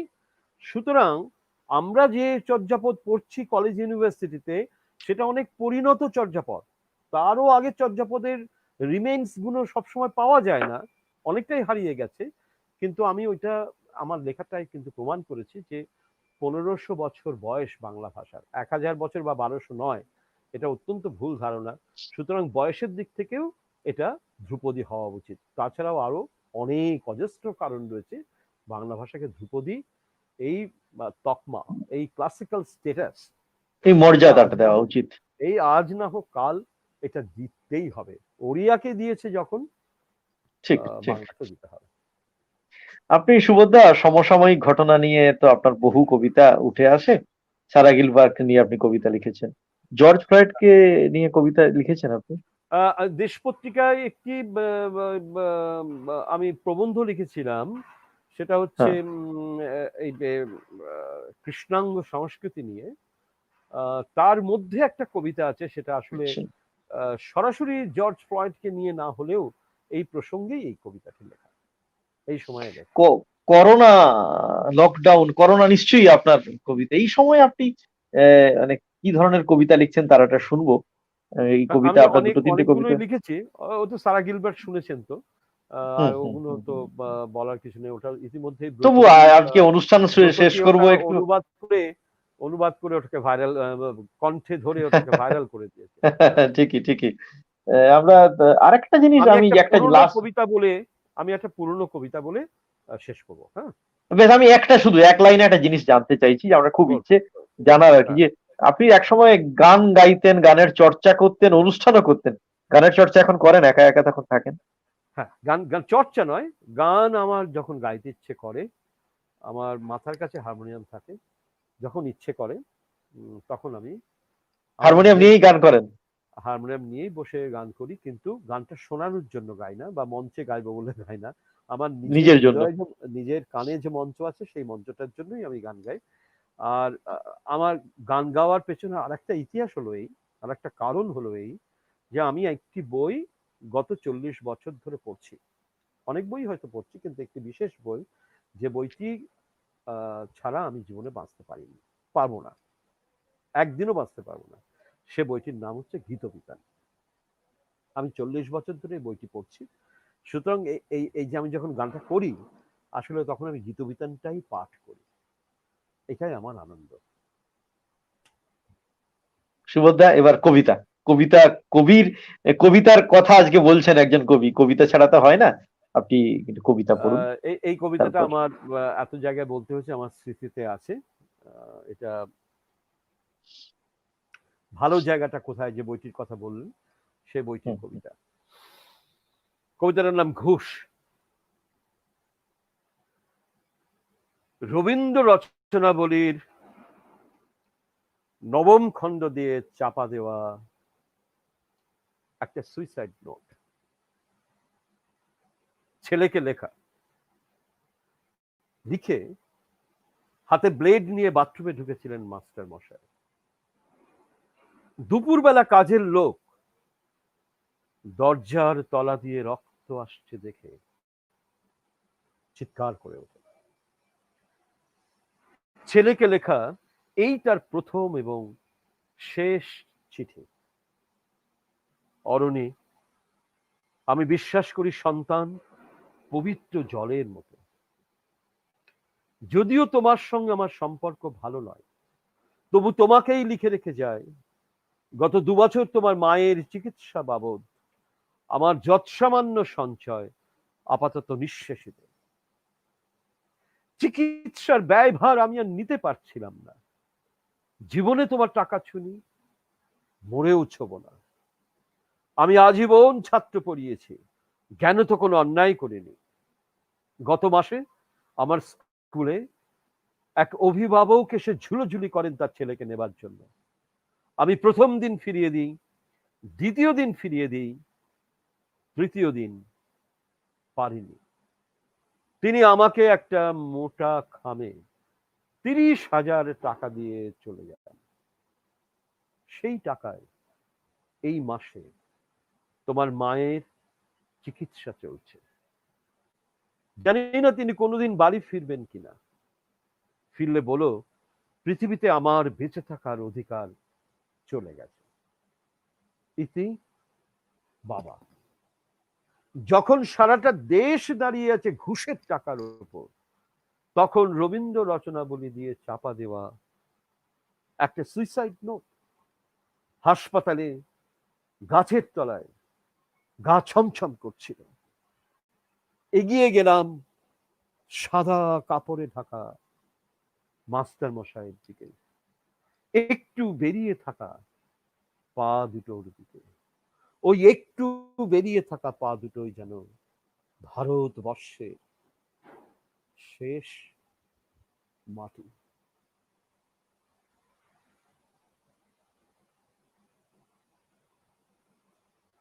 নমস্কার, খুব ভালো লাগলো।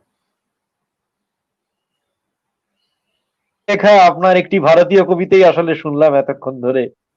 আমরা তো অধিকাংশ কবিতাই, যেটা আগেই বলেছিলাম, বাংলা ভাষায় লেখা, ভারতীয় কবিতা, কোনো কোনোটা হয়তো আন্তর্জাতিক কবিতা। ভালো থাকবেন, আবারও কখনো দেখা হবে, ভালো কথা থাকবেন হবে। বিশ্বজিৎ, খুব ভালো লাগলো আপনার সঙ্গে আমার এবং প্রথম দেখা, আপনিও ভালো লাগে। এবং প্রথম এবং আরেকটা জিনিস হ্যাঁ, আরেকটা জিনিস বলি সুবোধদা, পারলে ওইটা দিয়ে আপনি শেষ করুন। এই ইয়াংনেস, এই বয়সে এত ইয়াং, এটা কি করে? এর এর কি বলবো, এর উৎস কোথায়? এত ইয়াং কেন আপনি? আপনার সমস্ত কিছুর মধ্যে, লেখার মধ্যে, কবিতার মধ্যে, উপস্থাপনের মধ্যে, হাঁটা চলা কথার মধ্যে এত ইয়াং কেন? খুব হিংসে হয়। ওই ওই ওই ওই কারণটা, ওই ছোটবেলায় খেতে পাইনি, এটা কারণ, এটা বাঁচিয়ে দিয়েছে আমার।